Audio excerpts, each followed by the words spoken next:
presentations on the 30th and Pearl development, which is owned by the city. I'll just give an overview in a nutshell of how the process is going to work this afternoon. But the basis for this project is the city is intent on donating the land to the developer in exchange for certain outcomes. Some of those primarily being about affordable housing. Others have to do with sustainability, transportation, and other sort of stretch goals that we had for the applicants. The panel here is made up of staff from various departments within the city. This committee will be making a recommendation to City Council about which applicant they would like to go forward with in September. And how it will work today is each applicant will make a 20 to 30 minute presentation.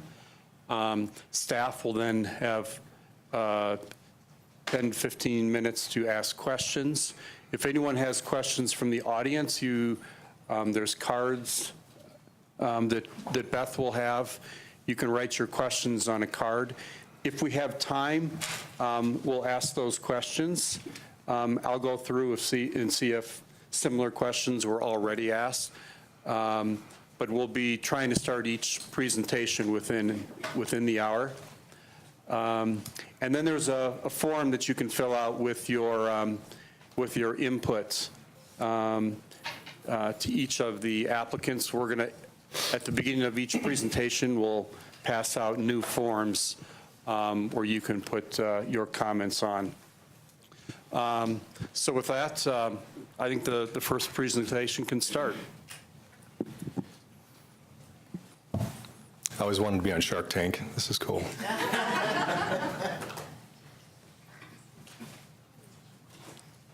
Sorry, one more thing, Scott. Anyone who speaks today must speak into the microphone. This is being recorded on Channel 8. There'll be a link posted later this afternoon where the public can look at the presentations again. Good afternoon. My name is Scott Holton with Element Properties. I'm here today representing the project called The Corner, along with our partners, the John Buck Company. If Pearl Street is the heart and soul of downtown Boulder, The Corner has the chance to be the heart and soul of Boulder Junction. So we not only need to get this place right, but we have the responsibility to create a place with soul. A place with soul brings the promise of a number of important things. The promise of equality and moving the needle on affordable housing at a time when Boulder needs it most.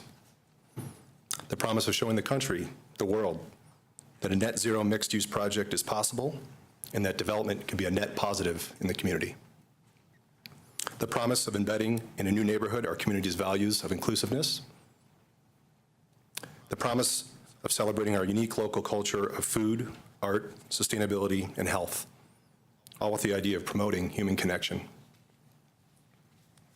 Today I'll talk about the components of our proposal and how we intend to reliably deliver on these lofty and important aspirations for Boulder and the precious resource in the 30th and Pearl property. First, I'd like to take a moment to acknowledge the stakeholders and the supporters of this project. First and foremost, the City of Boulder. Thank you for the opportunity here today. I'd also like to acknowledge our design team, Works Bureau, and Re-Architecture, as well as our additional consultants, W.E. O'Neill, Pinkard Construction, Parking Advisors, Rocky Mountain Institute, Sanitas Group, JB Fieldworks, and Group 14. Thank you very much for your incredible contributions to this response. I'd also like to acknowledge our nonprofit partners in the community, Boulder Housing Partners, who we envision playing a large role in this project with us, as well as the dairy and the Boulder Latino Chamber of Commerce. More on those later.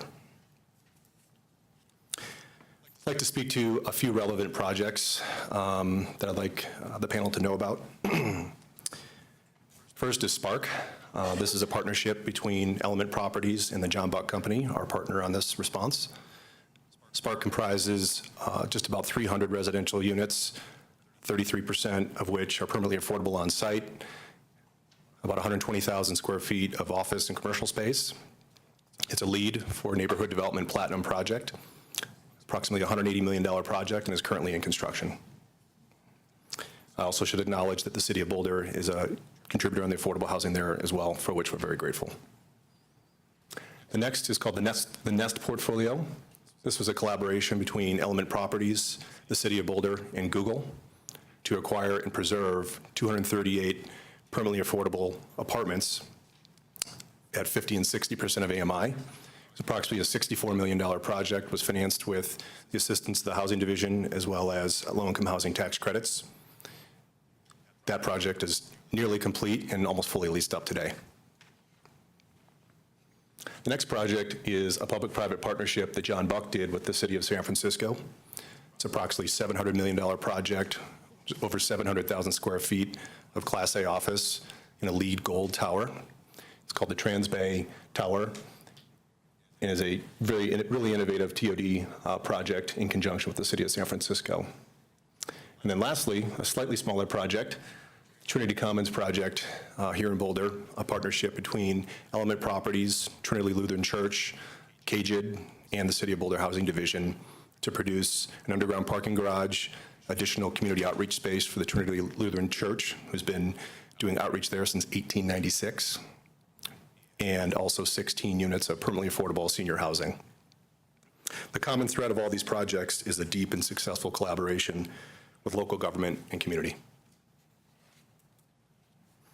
So before the team put pen to paper, before we designed our first building, we wanted to come up with some values for our project, something that we all believed in, that we were all aligned in, and something we wanted to be permeating through the project.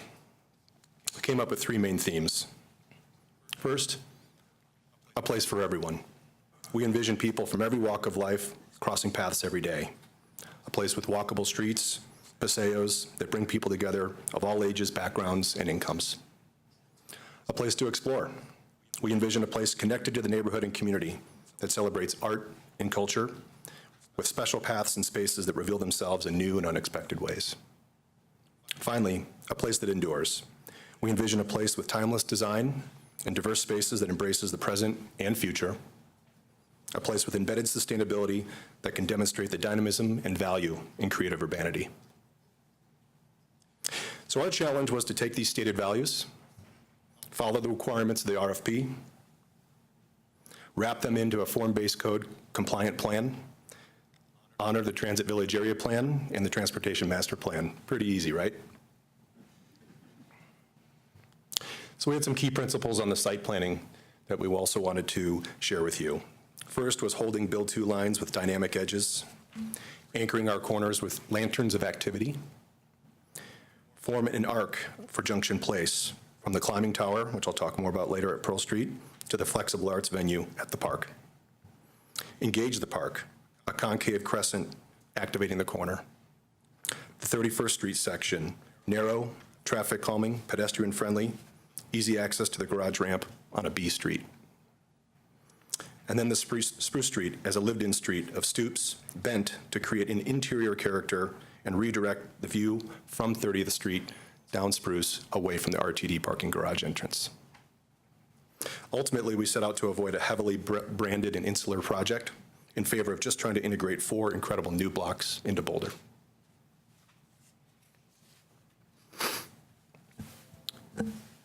Then there's the reality of having to park a few cars. So we propose taking access off the lowest category street, which is 31st Street. It enters a single-story multi-block underground lot with 280 auto parking spaces, including electric vehicle charging stations. As a footnote, we propose approximately 500 bike parking spaces, short-term and long-term, in the project. The lot would, of course, be subject to the sump parking principles and owned and operated in partnership with the Boulder Junction Access District, with BJAD being the eventual owner. The goal of the parking garage was to quickly convert drivers into pedestrians and make auto storage as discreet as possible. So with the cars out of the way and the site carved up for active and passive transit, we can turn our attention to the 4 distinct blocks at the corner. First, there's the Southwest Block. The Southwest Block is a gateway that invites residents and visitors into the corner in Boulder Junction. It's It's anchored by an eclectic 10,000 square foot food hall on the corner with al fresco dining on 3 sides that leads into a paseo that cuts through the block. Up above and to the north, it's comprised of 134 market rate apartments with an average size of 820 square feet each, so fairly compact. Along 30th, and in compliance with the form-based code, we planned an additional 5,000 square feet of additional specialty retail. Moving to the southeast block, when driving or riding in on Pearl Parkway from Foothills, you'll be greeted by a magnificent and dramatic 4-story glass-enclosed climbing wall and yoga studio. It's a reminder that you're in Boulder and a nod to what we do best.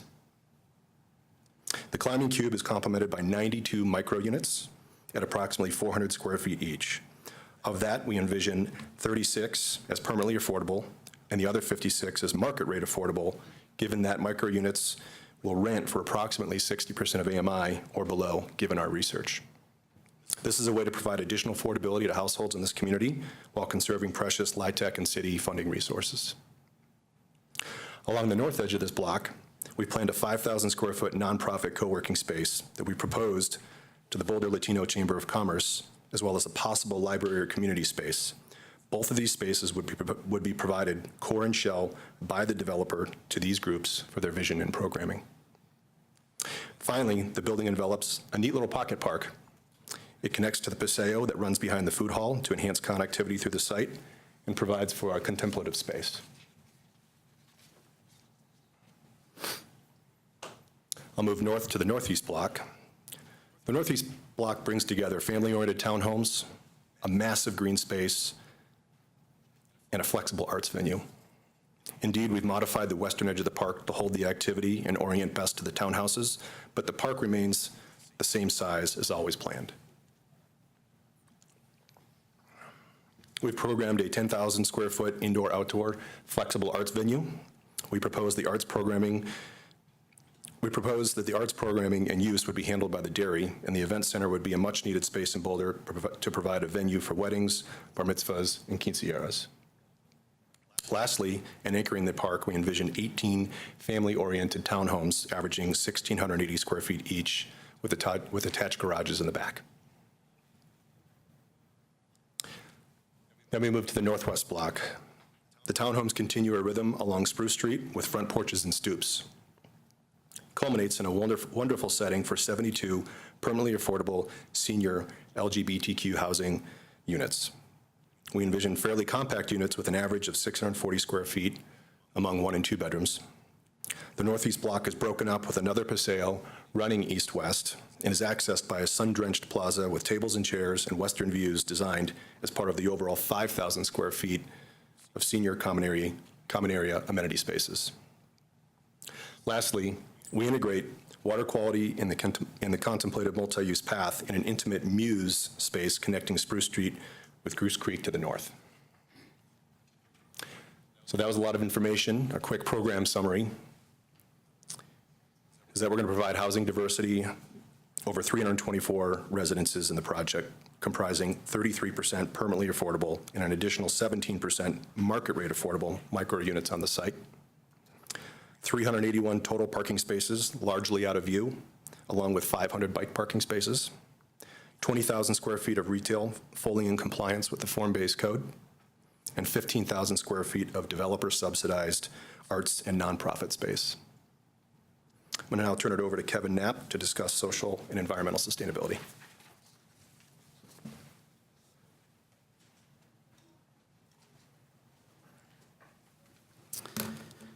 All right, thanks, Scott. The corner includes an integrative approach to sustainability with goals of net zero energy consumption and a lead for neighborhood development platinum certification. We will not be bringing natural gas into the site and relying on conservation first and then expressive solar PV that's incorporated into the design and necessary to achieve our net zero goal. This combination of rooftop solar generation and high-performance buildings will not only achieve our community's environmental sustainability goals, it will also provide significant savings for the low and middle-income residents that will call this property home. The corner will be Boulder's most transit-oriented development. The adjacent public transit amenities will be complemented with a substantial amount of short-term and long-term bicycle parking and electric car charging to adapt to the vehicles of the future. The affordable housing is what this Pollard property is all about. Our team's goal and focus in responding to this RFP was to provide the affordability that our Boulder community envisioned when we had the foresight to purchase this property. In presenting our team's approach to affordability, I want to hit on a few main themes. The populations we've decided to target, this team's local housing experience, a reliable and realistic plan, and the other community amenities we've incorporated. To expand more on this plan, I'd like to start with the population we're planning to serve. Pollard is a special opportunity to fill some of the gaps in our community's housing supply, including permanently supportive housing and other housing that benefits those with special needs. This starts in the northwest quadrant with 72 units of senior affordable housing with a resident marketing preference for LGBTQ seniors. While the property will be available to all seniors, it will also provide a welcoming and supportive environment for the aging members of our community that identify as LGBTQ. Multiple similar projects have arisen throughout the country to address the isolation and discrimination that members of this segment of the population are prone to receive. Oftentimes, the discrimination is handled without the care of adult children or other family members to assist in the aging process. This building will provide supportive services that this population often goes without, and will provide Boulder the opportunity to combat the social injustice and prove that we're a community that welcomes all. On the southeast quadrant, we'll be incorporating 10 permanently supportive housing units for residents at or below 30% of the area median income, with supportive services through partnerships with our local nonprofit partners. These partnerships have already been established at Element's Nest Communities affordable housing sites. Through a local housing market study, we identified the highest demand for affordable housing in Boulder to be at the 60% AMI level. These 36 units at the southeast quadrant will bring permanent affordability to benefit many future generations of Boulder residents. The second theme is this team's extensive local affordable housing experience and current affordable housing experience within Boulder Junction. This includes multiple current partnerships with the city's housing division and an existing partnership with Boulder Housing Partners. Establishing working relationships with the housing division and BHP will not be a new process for us. The third theme is that we have a reliable plan with certainty of execution. This team has conservatively underwritten the attainable affordability through current and realistic construction pricing and the realities of current capital markets. We know the affordable housing finance world was much different a year ago and will likely be much different a year from now. We're committed to working with the city to adapt to whatever changes are coming, good or bad, so we can ultimately provide the housing mix that provides the optimal community benefit. Finally, I'd like to highlight a few of the other community amenities we've incorporated into our plan. These include supportive services through our local nonprofit partners, a privately subsidized nonprofit co-working space, additional community space proposed as a library and community gathering space, and community gardens for food production provided in the northwest quadrant. Next, I'd like to discuss the community outreach that starts today, and if our team is fortunate enough to enter into a partnership with the city, will continue as the design process progresses. Right now, we're doing the talking. Next, we look forward to listening and responding to the community's feedback to improve this project. We promise to listen to the community, conduct meetings with stakeholders, and turn neighborhood feedback into better results. This is a practice that our team embraced at Spark and is committed to replicating at the corner as well. Next, Justin Parr with the John Buck Companies will discuss our approach to the development process and financing.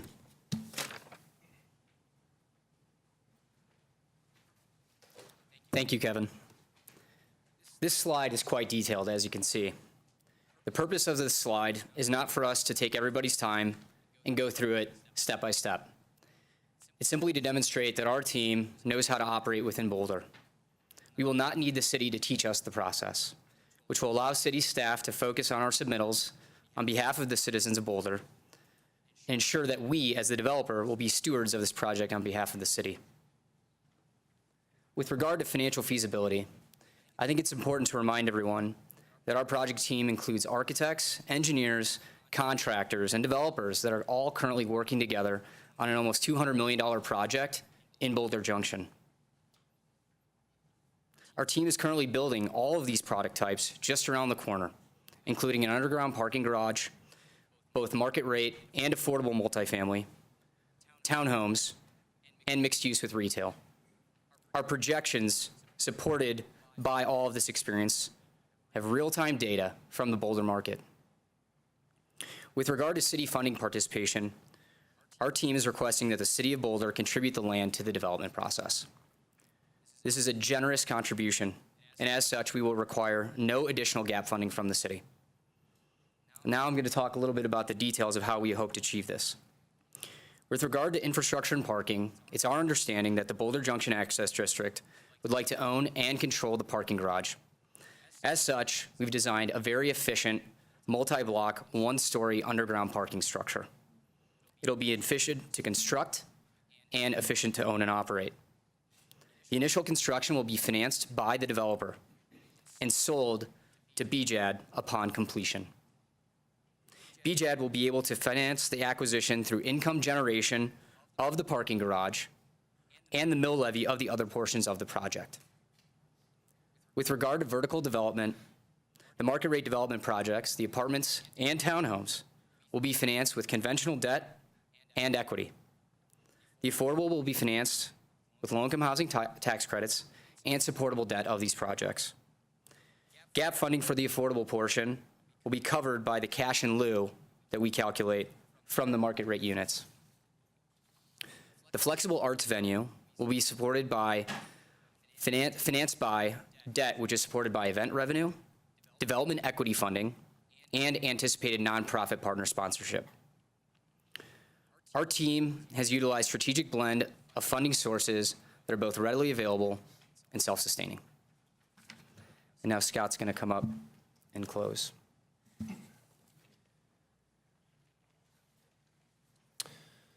So on behalf of my entire team, I want to again thank the City of Boulder for this opportunity. The Corner team has crafted a thorough plan and design dedicated to social and environmental sustainability, with a plan to achieve net zero energy consumption, a commitment to lead for neighborhood development platinum status, 33% permanently affordable housing, including scattered site permanently supportive housing on site, and an additional market rate affordable component with approximately 60% AMI rents.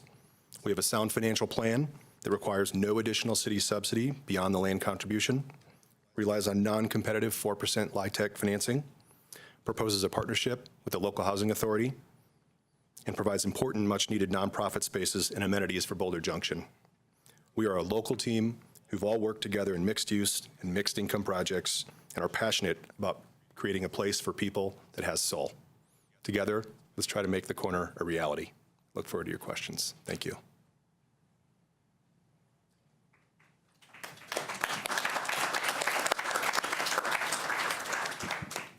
Okay, so again, a reminder, the panel will be asking questions now. But in the meantime, if you have questions, please give them to Beth. She will pass them to the senior. We'll start, Ken. Sure. The permanently supportive housing units are actually targeted at the 30% AMI level, similar to the partnerships that we have established at the Nest communities with local nonprofits such as the homeless shelter, mental health partners, some of the other social service agencies that we all know in our local community that will come through and provide case management at those sites with additional space provided on site for those services to be provided. With the senior affordable housing, a lot of the services that are going to be provided are somewhat consistent with other senior housing, whether it be flu shots, different medical, different health activities would come in. And, linens, thank you. Similar amenities that we see in other senior affordable housing projects in the community and throughout the country. Anything you want to add? Just to address your question about, how does the permanently supportive housing fit into the 60% AMI, we expect that we would have vouchers for that rent. Okay. Yeah. And then the ownership of the deed restricted units?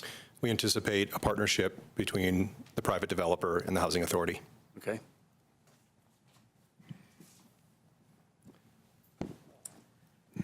I'm Molly Winter with the Department of Community Vitality. I have 3 questions. Just wanted to clarify about the performing center. And because I've read a couple of different things, I just wanted to get it clear in my mind.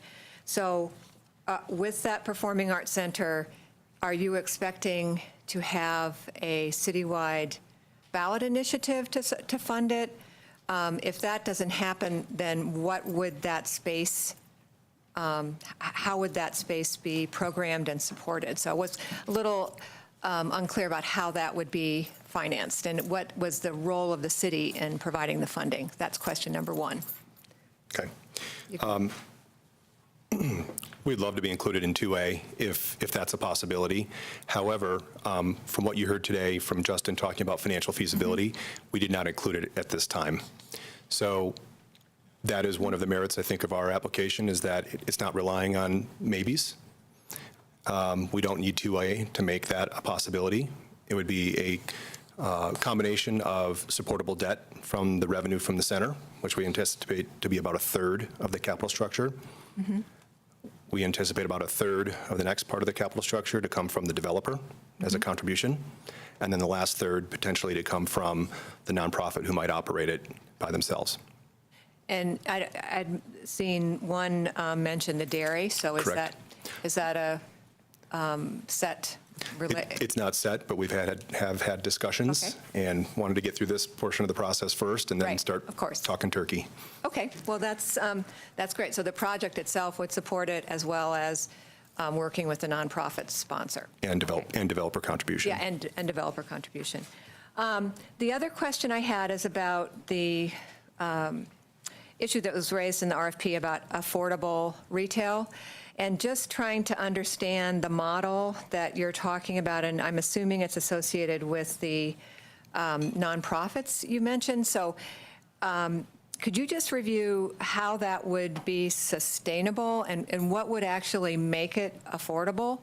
Would they own the space? Would they have reduced rent? And then what is the duration? And then what is the how much of that in terms of square footage? Yes. So the primary way that we sought to meet that requirement of the RFP was to provide 5,000 square feet of retail space designated for this. It would be in the northeast block, sort of on the north edge along Spruce Street, and we would finance that, the southeast block, the north edge of the southeast block, and we would finance that ourselves as the developer in the capital structure for the low-income housing tax credit project. And it would be amenity space as part of that application. And so we envision, after discussing with the Latino Chamber of Commerce, letting them operate out of that space rent-free long-term, under a long-term agreement. So long-term meaning? The duration of the tax credit partnership, at least. So at least 15 years. And I don't see any reason, given the permanent affordability status of the project, why that wouldn't continue into the future. Okay, good. Yes. And then last but not least, my favorite topic, and that is parking. You mentioned working with the district and/or the city and actually selling the parking to the district through bonds. So what would happen, because that was one option. The other option was that the developer provide the parking and work with the district to manage it to meet the goals of the TVAP and TOD, all of that. So what would be the scenario if the district did not purchase the parking? It's a great question. So we got pretty far down the road in terms of underwriting the parking, anticipating this question. We, if you saw on my first or second slide on the team, we hired Parking Advisors, which is a national expert in parking systems. And we also inquired with Piper Jaffray, the investment banker, to discuss bonding options. And what we determined was that between the actual parking market price revenue and the mill levies generated by the rest of our activities on site, we could support the debt to purchase the parking from the developer. And so in the event that, for whatever reason, the Access District wasn't ready to consummate that transaction, we would just need those mill levies and parking revenues to support that bond until the Access District is ready to make the purchase. So dedicating your mill levies to the parking district to support the parking on your, for your parking? Correct, but it would be operated by the Access District, so we could provide that equality of opportunity to the community. So just to, so you would work on your own financing. Part of the repayment on that financing would be dedicating the district mill levy, 10 mills, to buy down that debt. Correct. And then once the debt's paid off, who would own the parking? Well, that would be a way to basically have a lease with an option to buy for the Access District. So we would Okay. fully expect that being a long-term transition of ownership. Okay, Yes. great. Thanks for that clarification. You're welcome. Thank you. Nice presentation. Thank you. Couple of questions for you in a couple of different topic areas. The first, in your parking garage, you've talked about two options, one which spans underneath the street and one that doesn't. Can you go a little bit more in detail in terms of what the impacts, if it doesn't span the street versus what could be the impacts to other things such as utilities if it does, and how that impacts your financing and your project proposal? It's a great question. So we fully anticipated that the multi-block underground parking encroaching on a public right-of-way might create a little heartburn. And so not a lot of changes from the financing perspective. We would build fewer spaces and therefore have less cost to finance, but we would have fewer spaces available to the community. So it would just shrink the garage by maybe about 12 or 15%. We've also accommodated for, in our designs, on both the east and west side of 31st Street, the ability to site a garage entrance and exit. So if that were the case, that we had to split that garage to avoid the encroachment into 31st Street, it would have no material impact on our proposed design at this time. Yep. So one more thing to add just on cost. We might end up duplicating systems because at this point, even with a one-story below-grade structure, you're getting close to the water table here. We'd recognize that from our experience over at Spark. And so we might have to duplicate water treatment systems if we were to have two as opposed to just one. And then with entry and entrance requirements, you're going to duplicate systems as well. So it's just a little bit less cost-effective in terms of construction and operations long-term. Great. Carrying on a little bit in that theme, are those the only subterranean construction expectations on this project then, is the parking garage? Correct. The parking garage that's attached to the senior is at grade. Okay. Switching topics a little bit, you've talked in some of your presentation material about a library annex potentially. Can you expand what the expectations are and how that would actually come to fruition? And if it doesn't, what would happen then? Sure. The library annex was just a proposed option without knowing whether that would fit into the city's library's plans. If the city was not interested in a library at this location, it'd be more of a community asset, a community gathering space, a place for nonprofits and local community groups to hold meetings, a space for us really to work with the city to figure out how the best way to activate and utilize that space. So would that include building it out to use for that in your current financing, or is that something separate? Yeah, in our financing, we've included providing the space and building it out core and shell without knowing the exact end use that would be established there. Edward, do you mind if I ask a follow-up? So then the use of that space would be provided rent-free, or there would not be a fee to the community? Okay. Yeah, there are no income assumptions for any of that space.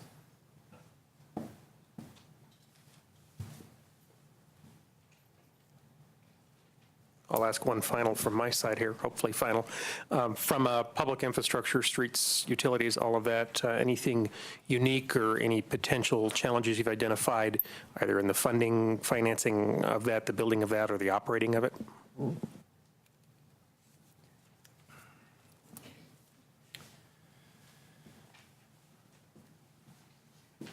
Based on our experience with Spark, we've anticipated a lot of things that might come up here. I'll give you one example. Putting the dry utilities, under the sidewalks and putting the sidewalks in a public access easement, just some of the gymnastics of navigating, the city's requirements for design and construction standards as well as those from Excel. So we've actually anticipated that level of detail in our proposed design. Certain other considerations that we've made, burying the utility lines that are currently lining the corner of the property. That's all part of our plan and things that we've accounted for in our financial pro forma.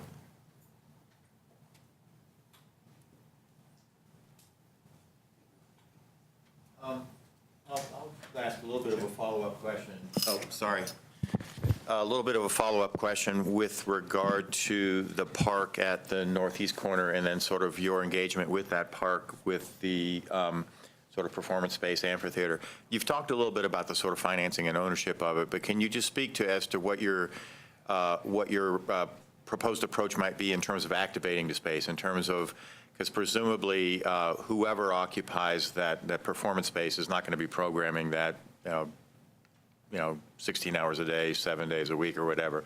So how do you envision your project will contribute to activation of the park, but also at the same time allow the park to serve as an amenity to the broader community?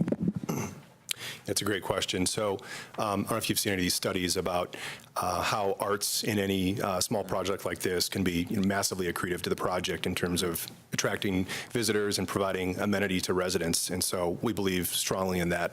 I think citing that very study gained us a little street cred with the dairy and trying to get them to come on board here. What we're prepared to do is create a property owners association among all the property owners, tax credit partnerships, different property types, so that long term, no matter what happens, there's a unified owners association that can handle programming. So that's a way to sort of keep the band together, if you will, as things change down the road in the long term, and make sure that there's a captive group managing the quality of the spaces, things like programming, and making sure to activate that park. Mm-hmm. Okay.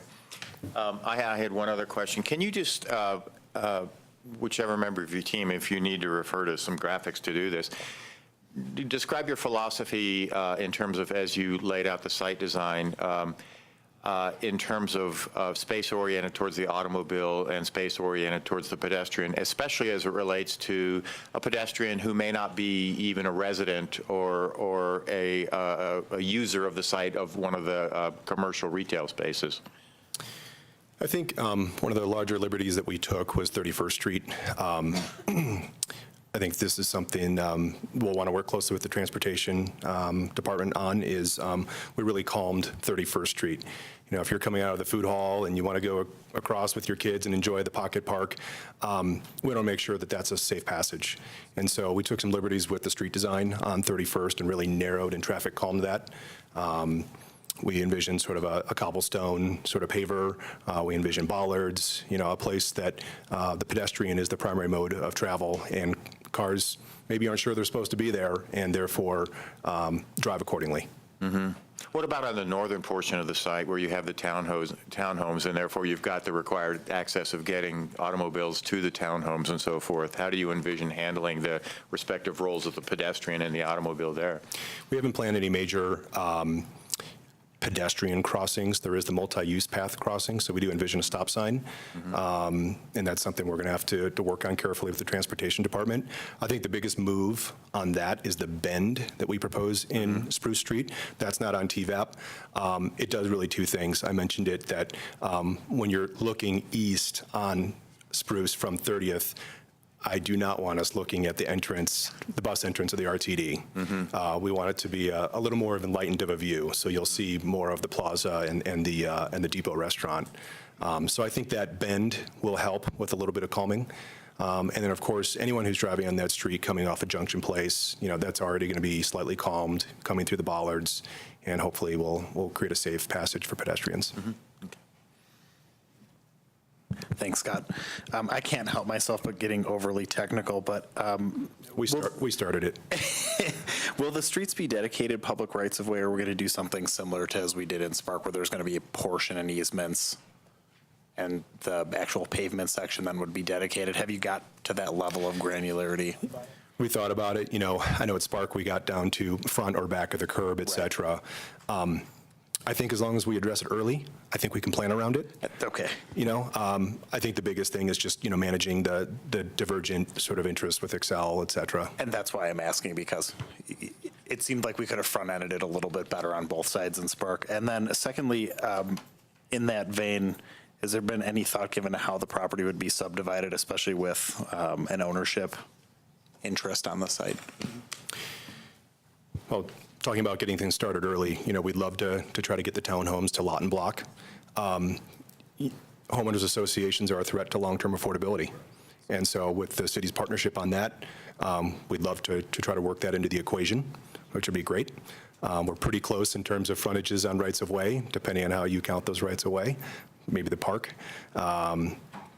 So some creative interpretation there. I think the subdivision plat, which is a process we're very familiar with, we would want to work through early to make sure we conform to, the code standards around that. Great, thanks very much. Yeah, just one more that, just due to the complicated nature of having a parking garage that's underneath multiple parcels, one of the things that would need to be discussed and established very early on would be a very detailed vertical condo plan, which we'd create immediately upon completion of the garage, so that we could then subdivide the parcels that are on top of it in the vertical condo and start the other. That's exactly why I asked. Thanks very much for addressing that. Yeah, and one more thing on that, whether or not we were going to have public or private streets. I think it was established that 31st should be a public right-of-way.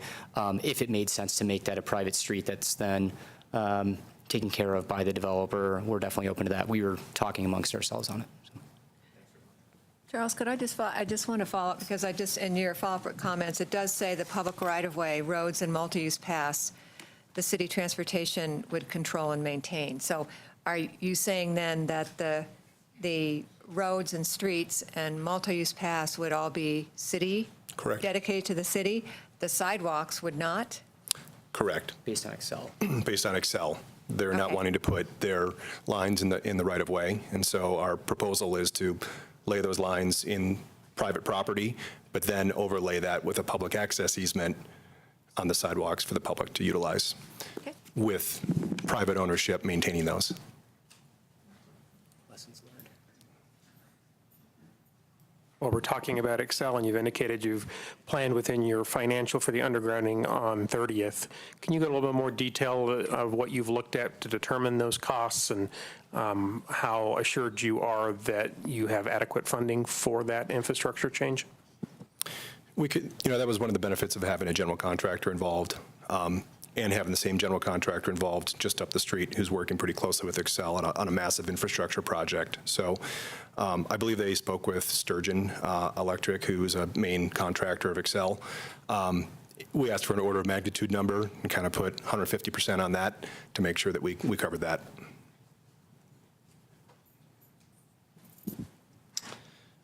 Okay, I'm going to ask one more question, and then I have two questions from the audience that I'm going to ask as well.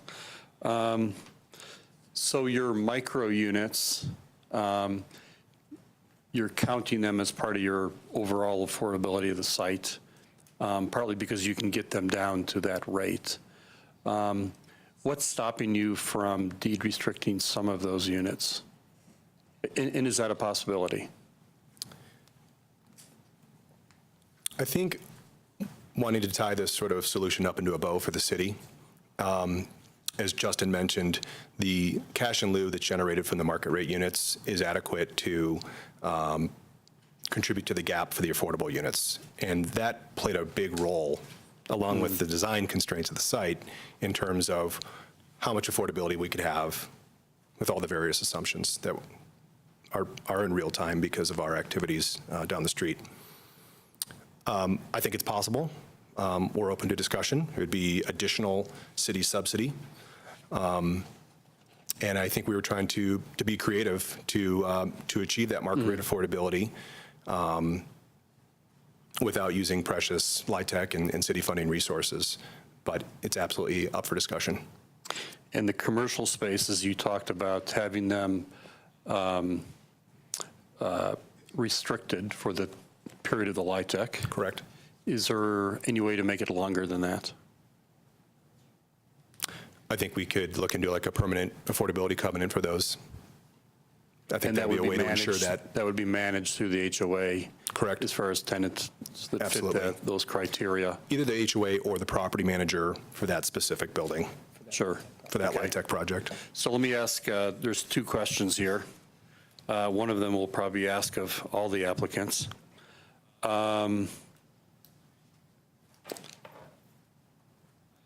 What net profit do you expect the developer to realize on the project? That's the first one. And then you talked about it a little bit, but just a little more clarity. So what does cash in lieu equal, and what does gap funding mean? Okay. I'll take the second one first. I'll leave the hard one to my partner.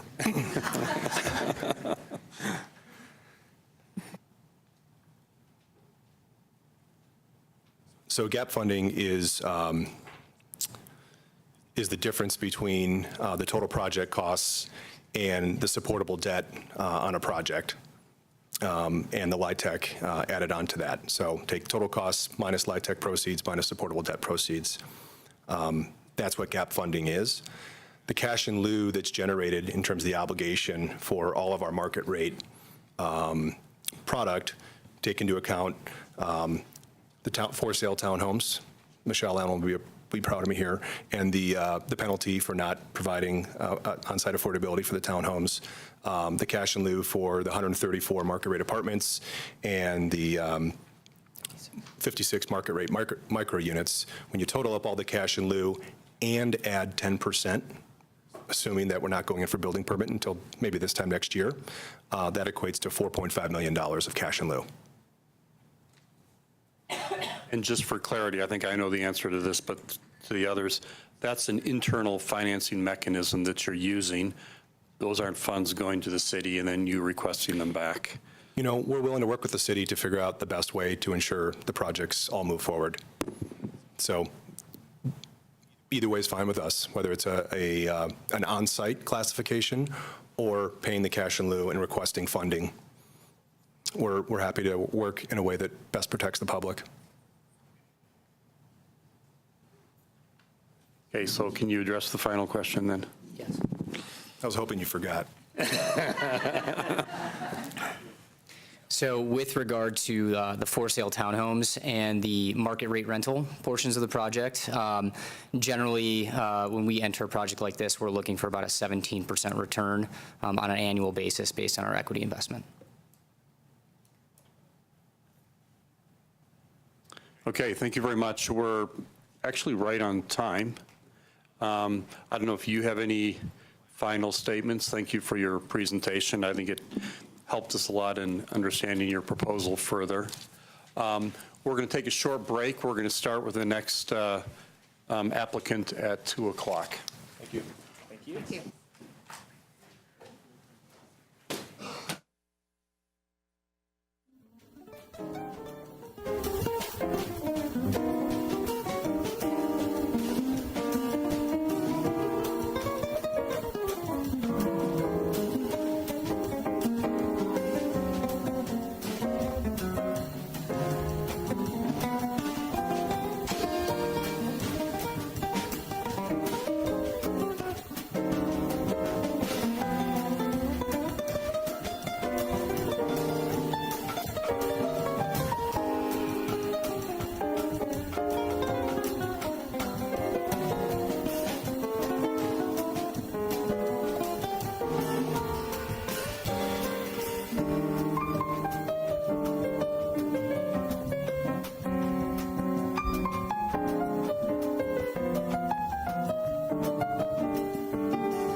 Okay, thank you. We're going to start with our next presentation. Again, for those in the audience, if you have questions, you can fill out a card and give it to Beth. I assume you've all received assessment forms that you can fill in as well. Thank you. Well, thank you. On behalf of my team, which is led by the Gorman Development Group, I'm really excited to be here. This is a project that's been long in the works in our community. I've been engaged with it over the years on the planning board. Phil Scholl, who is also on our team, I think was there at the very beginning of the Transit Village area planning process. And so together, you know, we span the range of this planning, and we're excited to see this at the heart come forward. So when I knew this project was going to happen in my community, I wanted to go and bring one of the best developers I know who excels in affordable housing and community partnerships. So I brought Kimball Krangle from Gorman Development Group here, who will be leading the presentation. And we also assembled our team made up of quite a few partners, as I'm sure most of the teams have. In the center, you can see Boulder Housing Partners, so who we see sitting with us at the table on this project is the developer of the LIHTC units.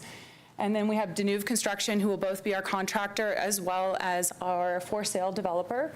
Gorman and Company will be the master developer of the project. And around those inner circles, we have lots of different people, both from within our community and outside our community. And so you can see all of those different folks, and we have one of them on Skype here today, Josh Radoff with YRNG, who's our sustainability expert. So I know those questions may come up, as well as representatives from Tracebirds, Shopworks, Danuve, Trestle Strategy Group, Wink, JVA, YRNG on Skype, and Regeneration, who would be available via Skype as well, and Baker Tilly, who's our new market tax credit. They are not here today.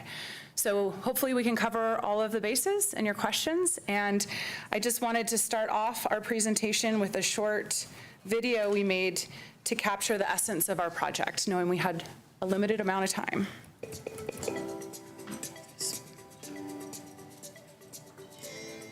This is a project about the future of Boulder. With Pearl Junction, we will make a bold statement. Boulder has always prided itself on being sustainable and bold. Sorry, I didn't test the sound. Do you know how to do the sound on the video? I'm sorry. I put the plug in. Sorry about that. Could you hear it from the computer? No. Do you want to stick your microphone up? Oh, that's a good idea. There you go. Didn't think about that. It's worth playing it again. It's 1 minute long.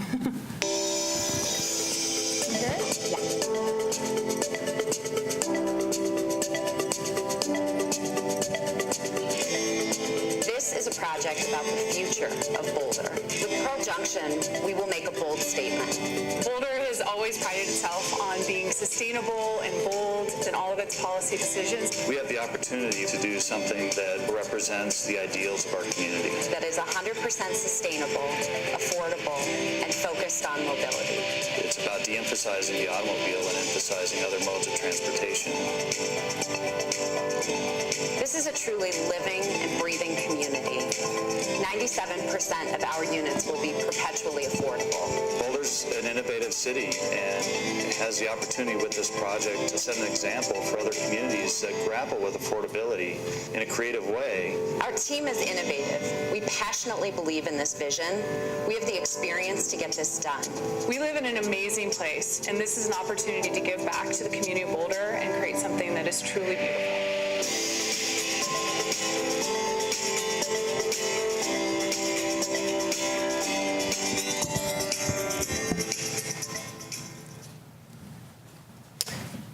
With that, it's my pleasure to hand it over to Kimball Krangle, who's going to lead the rest of our presentation. Thank you. Thanks, Danica. I was really hoping that step extended to the podium so I could feel tall for this entire presentation, but I'll take what I have. So, as Danica said, I'm Kimball Krangle. I'm with Gorman & Company. We are a development firm based in Denver, and then with offices in 4 other states besides Colorado. Prior to joining Gorman & Company, I worked for Denver Housing Authority for 6 years, and I always say my first baby was the Mariposa Project in Denver. So cutting edge in terms of sustainability, mobility, and really affordability in a mixed income setting, utilizing public housing tax credits and market rate units all at the same location. We have earned quite a few awards on that project. And so we're bringing collectively our team's experience to Boulder Junction and feel like this is a place that we can really make a bold statement. We've been calling Pearl Junction the site. 30th and Pearl is what we're talking about, the Pollard site. We kept calling it all these different things, so we decided let's not keep it inconsistent and instead come up with Pearl Junction. What we're really trying to do here is talk about a model for housing for all. So diverse housing that is affordable and robust to stand the test of time. We're also presenting a pathway to net zero with district scale sustainability. And we have done very cutting-edge things as a team before in terms of sustainability, whether it's anything from underground to geothermal systems to, blowing it out of the water with photovoltaics, electric car charging stations. This is not new to our team. We have done this before. We are also introducing what we're calling the fleet, which is the ultimate in mobility for transportation. As Chad said in our video, we are de-emphasizing the automobile, and you'll hear more about that a little bit later, but essentially we're providing a plan that provides 0 parking associated with the units. A community commercial component that benefits the community and is perpetually deed restricted as affordable as well. Again, something else our team has done elsewhere, and we've proven out the economics of it in our proposal of how it would actually work. And the result of this, we believe, will be a neighborhood that is not only a destination for folks that are visiting it, but it's a home for the people that are living there. It is truly embodying of chaos in a charming and lovely way. Danica mentioned our team.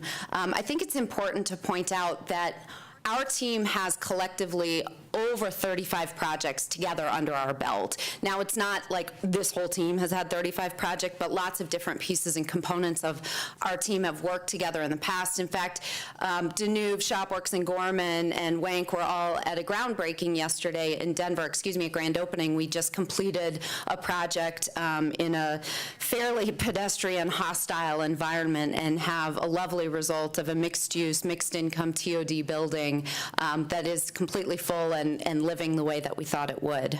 So that's what we're all fighting for, is what we see as the end vision and the end result. So housing for all, what do we mean when we say that? We have taken a step here to say that 97% of all of the units that we are proposing here at Pearl Junction will be permanently affordable. Now, those are all shown as rental housing right now. We are making the commitment, if those are converted into for sale units in the future, that deed restriction will remain in place. We are talking about a mix of housing tenure and affordability and a variety types of unit types and diversity in households. And then permanent and regenerative affordability. I think it's important to note that because we have the trusted partner of Boulder Housing Partners at our side, they will be the owner, developer, manager of the low-income housing tax credit unit on this site, so the 80 units that are proposed there. And with BHP at the table in that role, they will be reinvesting the resources from that program into the community over the long term.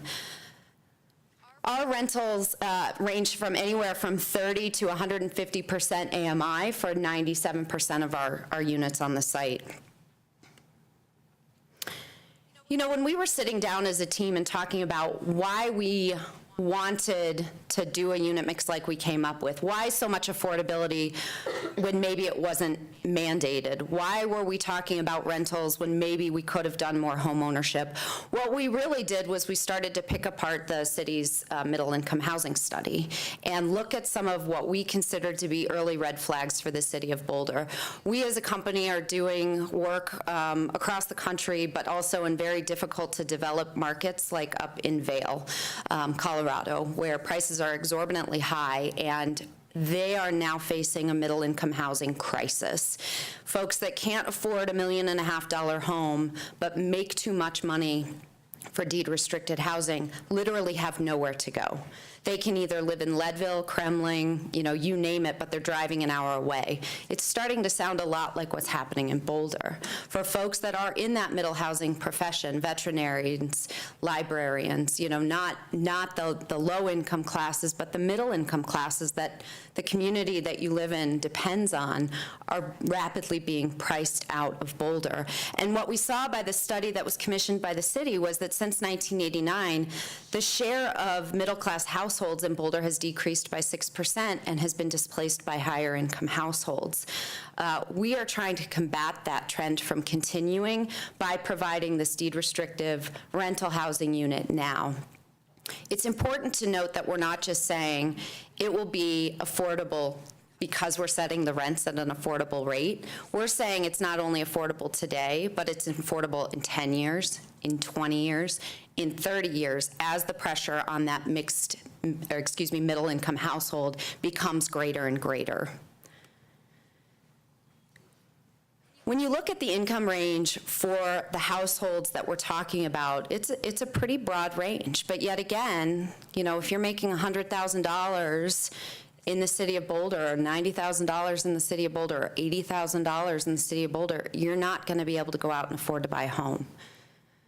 And in many cases now, you are not able to go out and find a market rate rental to suit your needs, to live in the community that you're either trying to live in or that you already work in. Again, that housing choice survey that we were looking through talked a lot about, wanting the city to provide diversity of housing types and prices, to be realistic and to be bold. It has been called upon time and time again, even through the RFP language, to really think about the affordability that we're providing, and we think that we're doing that in our plan. This gets really geeky. Does anybody want to geek out on sustainability?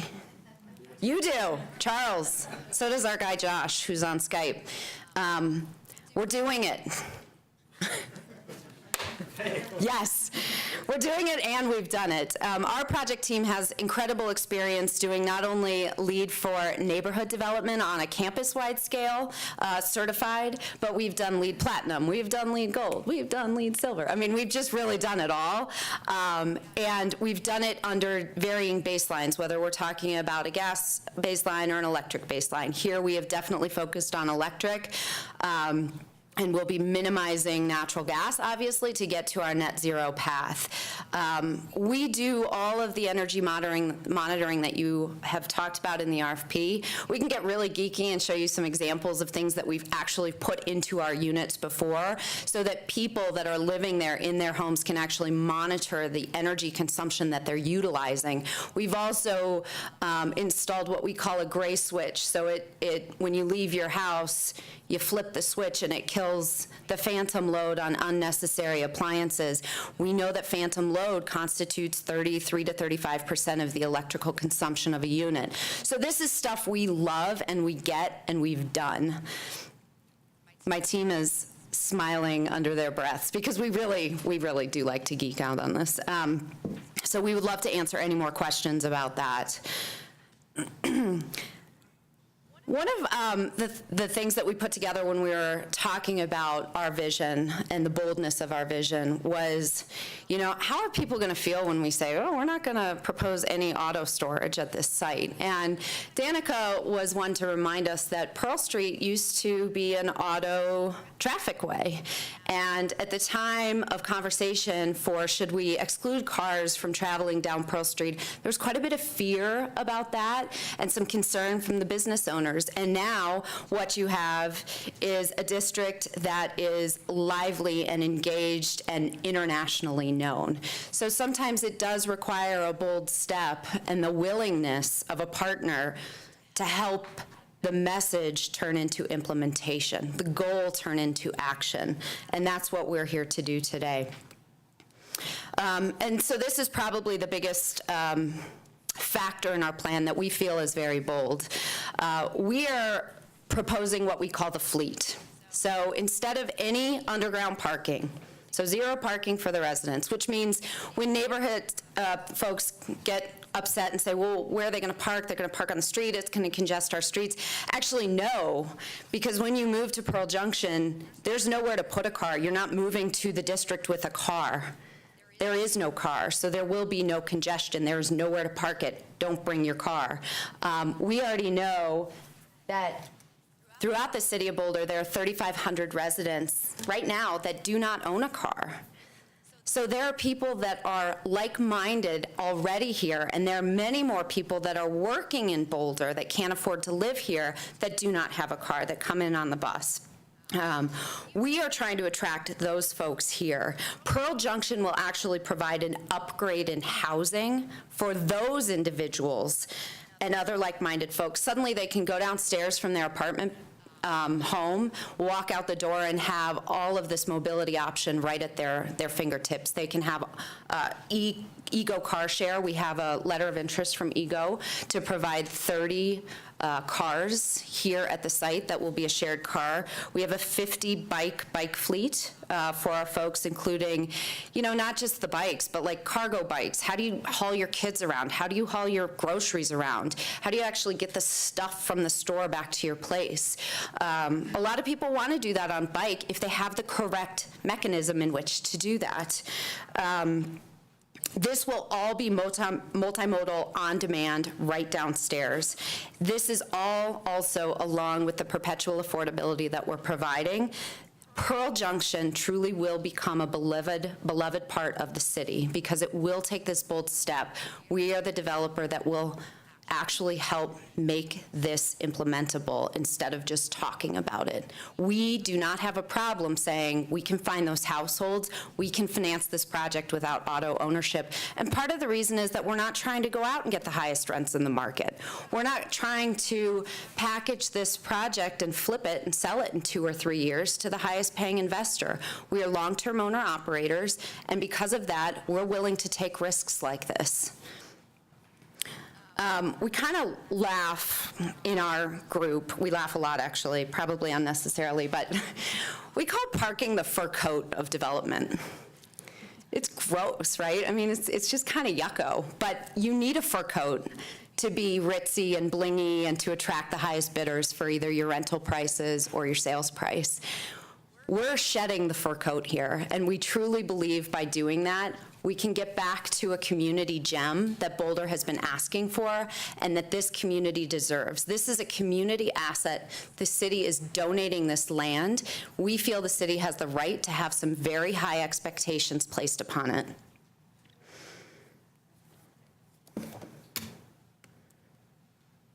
So there were questions about are we following some mobility features, and we are doing that. All of our parking is shared with 30 units on site that are shared with the Ego car system. Do you guys all know Ego Car Share? They're Boulder-based here in town. And then 50 bicycles. Parking is completely all unbundled from the rent because you got to find it somewhere else. And then our fleet, as we said, will be managed by Ego Car Share. Users would pay for private and unbundled car storage. Now, we do have an opportunity. We did read in the RFP and say, and heard the district saying, we may be short of car storage here. How do we go around that? We also recognize that if the city or the district is interested in having car storage augmented for the TDM district, that we do have a plan in our proposal to build that. However, we don't want that associated necessarily with our project. We can design it, we can build it, we can develop it. We would do that in partnership with the city, but otherwise, we really are going after, you know, a site that has a lot of permeability, that is very environmentally sustainability, and part of that sustainability comes from not being auto-dependent. Another bold piece of our commercial, or of our plan, is our community benefiting commercial space. So we have over 18,000 square feet of deed-restricted commercial space for community benefiting use, and then almost 7,000 square feet of workspace and 21 live-work units. What we are saying here is that the commercial space, just like affordable housing, there are a lot of business owners, small business owners, new business entrepreneurs, makers, nonprofits that have been getting priced out of commercial spaces. By providing deed-restricted commercial space that's affordable, we can ensure a diversity of commercial users at the site. So we've put together a plan to attract what we believe will be great community users. They don't all have to be nonprofits. What we provided in our proposal was an example of how we would deliver that space to non-rent-paying tenants, because those are truly the hardest to house in terms of commercial. But we really want to put together a steering committee that identifies the type of commercial users that are ideal for this part of Boulder, and then through that steering committee do an RFP process to try to identify those users. In the leases that we would write up with those commercial users, those tenants, we would actually have required givebacks to the community. So if it is an artistic venue, they would actually be required to provide shows or community theater or education and classwork for, you know, schools coming through. And they would provide that give back to buy down their rent from a market level to this, whatever their lease would be through the commercial lease. So that's how we see that commercial space. I hope that you'll ask us some questions about that. Our team, again, has experience implementing that at other sites that are now a couple of years old, and the result has been pretty amazing. Healthy living, this is our jam. It really is. We didn't spend a lot of time in our proposal about this, but we were reminded last week when PBS did a story on the Mariposa district that we should probably not forget to pat ourselves on the back for the things that we do well and that we just include by default in all of our projects. We're fairly obsessed with public health in the built environment. We have been to school, I think, as a team, Shopworks, Danuve, and myself, Wank, you know, Trace Birds, everybody here, Boulder Housing Partners has done it, Tressel's done it, really focusing on the mental health, the physical health, and the social cohesion or the well-being of a community, and ways that we interact and bring that together. There is an art to that, and we feel that we are in tune with the nuance that comes with that concept, and we continually deliver that in our projects. We also, at Mariposa, won the EPA Smart Growth Award for Equitable Development. So again, a mix of perpetual affordability and mixed incomes with a healthy commercial component and uber green. So where do we go from here?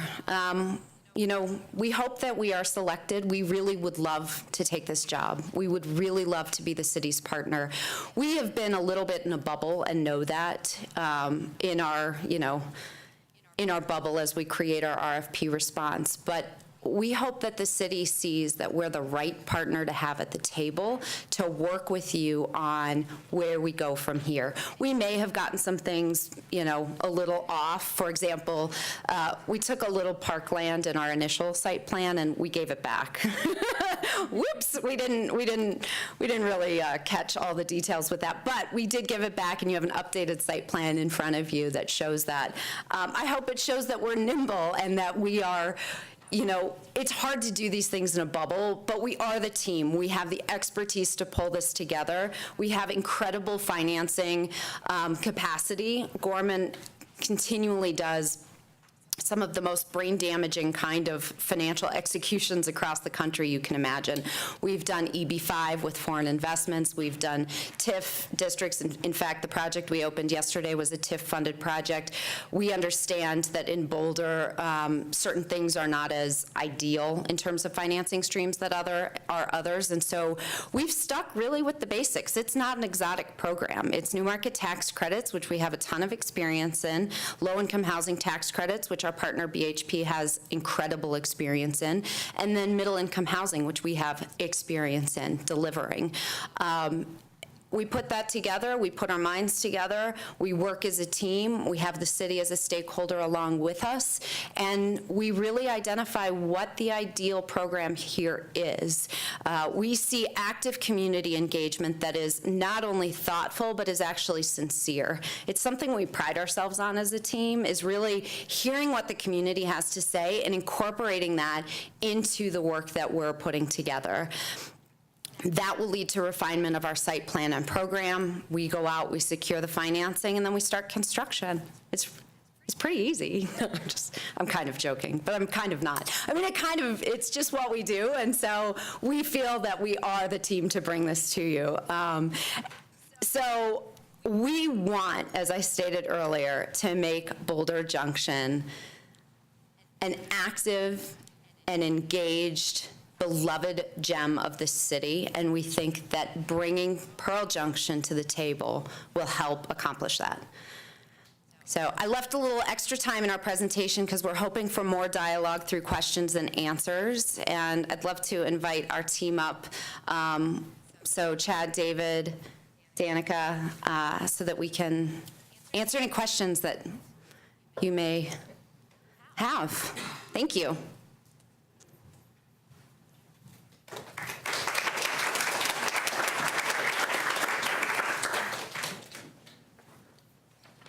And Josh. Oh, and Josh is on Cole's computer. Hi, Josh. Okay, thank you. Where's Josh? I'll Say hi. Can we hear you?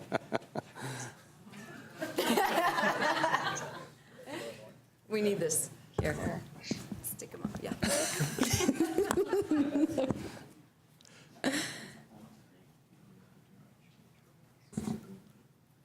Okay, so thank you for that. Let me start off with a couple of questions, then we'll go up and down the panel again.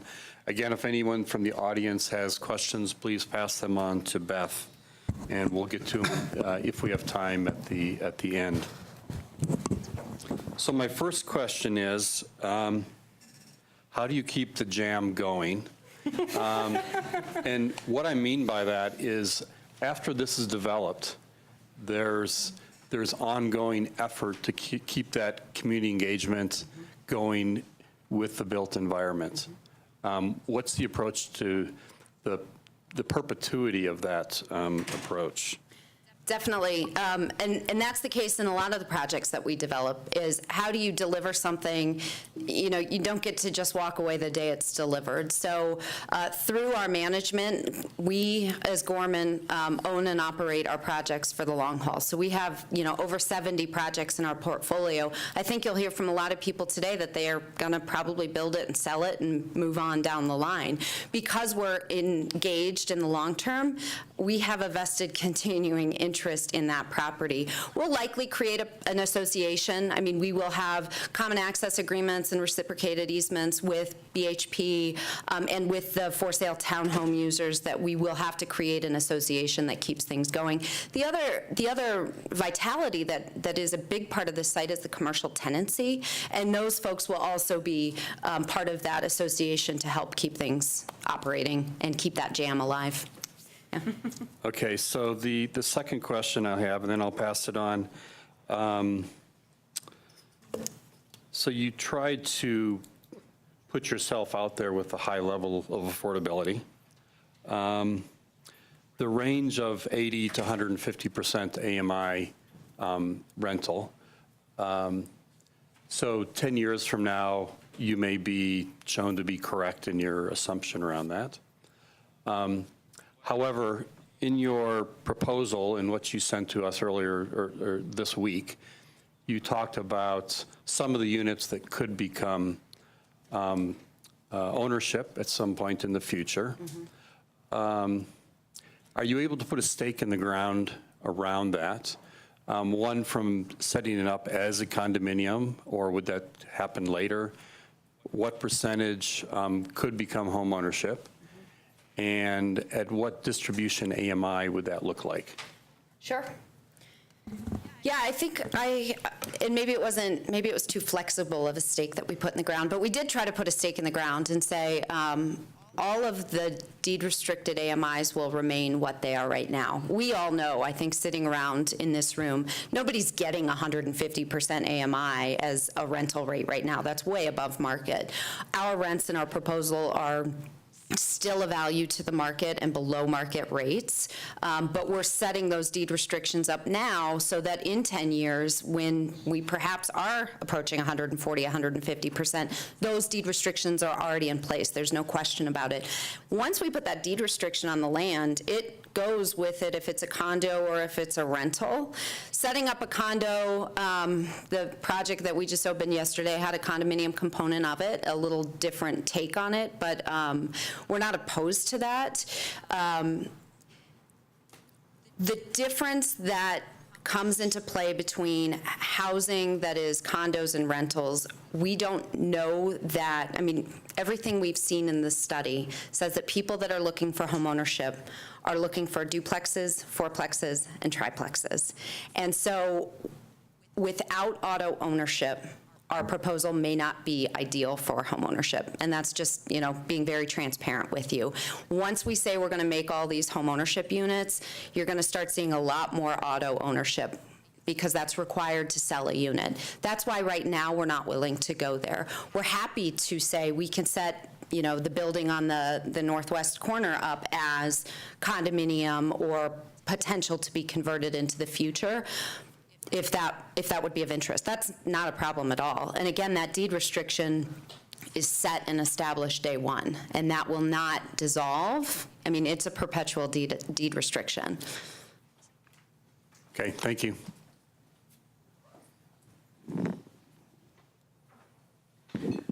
Molly Winter with Community Vitality, AKA Parking, and the TDM District. So I have a lot of questions, very, very bold proposal. I did want to clarify, because in your original proposal, you did talk about providing some level of parking as an option. And so I just wanted to clarify what your take, if that's something that we feel is important, additional underground parking for this project, but also potentially for the district. So how do you see that being managed? How do you see that being financed? And what's the relationship to the district? So that's my first of three questions. So this slide behind you shows what the potential is for parking at the site. Again, first of all, we're not a judgy team, so if you want parking, we won't judge you or the city for that. We think that there is a need for parking at the district perhaps, but not associated with our housing units. And so we are recognizing that as we're disturbing the site to put buildings up that are going to stand for decades to come, if there is a desire to add parking in an underground fashion, that would be the appropriate time to do it. We can do that here, and we provided in our proposal a financing execution to do that through a new market tax credit financing program. We can do anywhere from 207, to 369 parking spaces. That would be completely unbundled from the residential units and something that we would anticipate that the district would want to be a partner in, if not own outright. Okay, so just to clarify then, you're expecting the district to be an owner or a financing partner?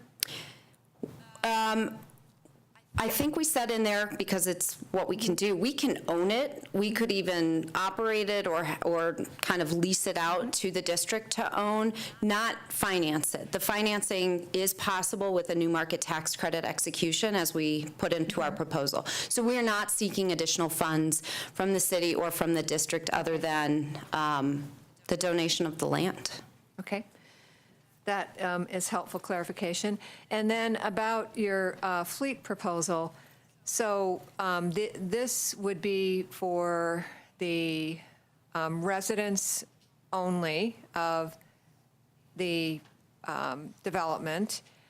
What about the access needs of the commercial property, business owners, and then the visitors to those commercial establishments? And then how would this enterprise be sustainable over time? How would you deed restrict, or I don't know, how would you guarantee that this service would be available or that would be made available over time? Because what could happen is that this might work for this area, but then if people do want a car, then the spillover effect happens, and so people are just parking elsewhere because there isn't a place to park or access on site. And so it might work very well for the particular site, but then it becomes a spillover burden for everyone around because people want to go there, but there's no place either to park or accessible way to get there. So I just want to try to understand how you see this going forward and how it's sustainable. So I'll take a shot at that, and then it might be good for Chad to cue in as well. But, by having Ego Car Share in the picture, they are a perpetual operator and manager. They've been in Boulder since 1997 doing what they do. So they will be handling the management and the operations of that. We will be partnering with them to source new vehicles that they don't have in their fleet, mainly electric vehicles, and also larger vehicles, SUVs or Subaru wagons, so that people can go up to the mountains and have the lifestyle that they want. But we actually almost see, before I get there, this won't just be for residents. The reason that we have it at grade and accessible and visible from the pedestrian experience is that, Ego has definitely told us it needs to be available to a broader set of users, and so that's what it will be. We actually feel fairly futuristic saying this, but it's really not that futuristic. With the addition of autonomous vehicles that are going to be rolling off production lines in 2020 and 2021, car storage is going to change dramatically. Right now, anywhere from 90 to 95% of cars are parked all the time. In 20 years from now, 90 to 95 or less than that % of cars are going to be driving all of the time because they're going to be truly shared vehicles that are or are not autonomous. And I think that's going to completely change the game in terms of what auto storage is. So instead of spending $14 million on an underground parking facility, that's one of the reasons that we're saying, let's take that as a trade-off and invest more heavily in affordability and sustainability and make Pearl Junction this gem for the city of Boulder. We have actually been thoughtful about how we convert, so completely opposite end of the spectrum, how we convert those spaces into non-auto storage. So I'll let Chad. I think what she's saying is that we envision the fleet becoming obsolete eventually in the advent of self-driving vehicles, and it's going to be more of a concierge function on the streets adjacent to the site where people call in a ride and it's instantaneous, and the fleet becomes future retail opportunity and pedestrian activity on 30th. Okay, so go ahead. Well, I just wanted to add, here's a picture. You asked us to kind of demonstrate the pedestrian experience, and we purposefully put this on 30th so people could see it. We are so excited about this idea. We're equally excited that we have a partner, Ego Car Share, who wants to be part of this and help us manage it. They're experts in this. We aren't, but we are providing the space and the fleet and the mobility and the choice and the density.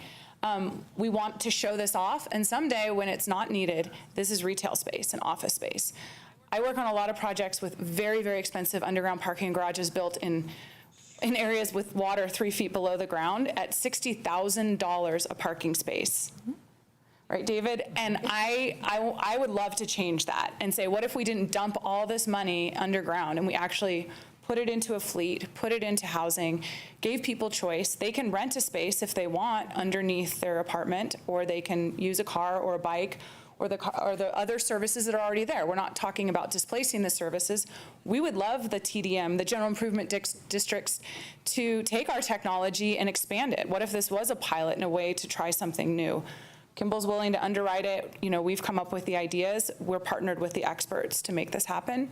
And so we want to show this off. Ego Car Share wants to show it off. They want people to know about this. And so I think that's one of the reasons. And I think the other key thing that we love about not having parking under our entire site is the permeability. You actually can get water back into the ground, and it's not being trapped in a parking garage from a sustainability standpoint. Okay, so just my last so then the part of the trade-off of the high level of affordability is not investing money in an underground facility. So, okay. The other question I wanted to ask, and it might be there, and I'm sorry, it's just about the public streets. So are they going to be public, dedicated to the city? How is that, the interior to the site, how is that access going to be handled? Well, I think we would work with you to figure that out. I know on Rev across the street, we did public access easements on TVAP connections in order to be able to be more creative with the street design and integration of multi-use paths and different pavements and different placemaking aspects. If the city, so that's a discussion that we haven't had because we've been proposing this kind of internally, our team. So we're open to anything. I don't think we have an expectation on that front. Okay, thank you.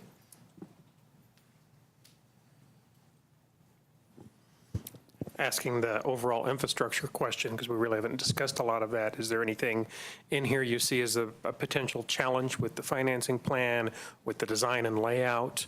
As part of that also, can you expand a little bit on what your assumption is on the utilities along 30th and the current overhead? You know, from a site perspective, this is a pretty nice site. It's generally flat. The stormwater infrastructure is fairly well established for us to plug into, which is not common for a lot of sites. I think our goal with utilities is obviously to bury the overhead electric, which is not unstandard for urban type of development. I think the biggest challenges aren't an infrastructure challenge. They're more the nuances that come with the form-based code and the height restrictions that are here, trying to really capture and maximize the density so we can have the biggest impact on affordability that we can at the transit center. I would say that's the biggest one. Do you have other thoughts? No, I mean, we really like infrastructure as a team. Oh, yeah. So we just, this site doesn't necessarily have stormwater detention requirements for sure. The inlets are there. We studied them ourselves when we were walking on the site. But, we're a team that does quite a bit of innovative work around infrastructure, especially, wet infrastructure.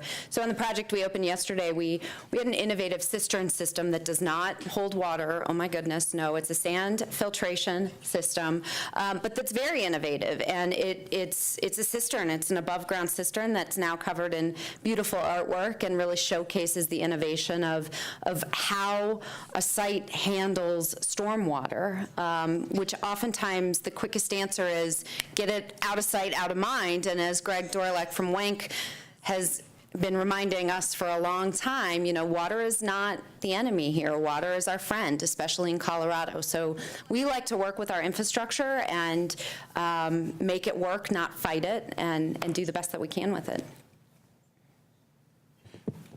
If there's no parking built subterranean, is there any other subterranean construction proposed, or is all this from ground level up? Do you want to talk about piers or anything? If we do geothermal, that would likely be underground, and the groundwater would actually work to our benefit there with the higher thermal conductivity. But if there's no parking, there would be no other below-grade construction. And are you considering geothermal for this site? What's the likelihood of that? I mean, I think it would be a pretty important piece of our net zero goal.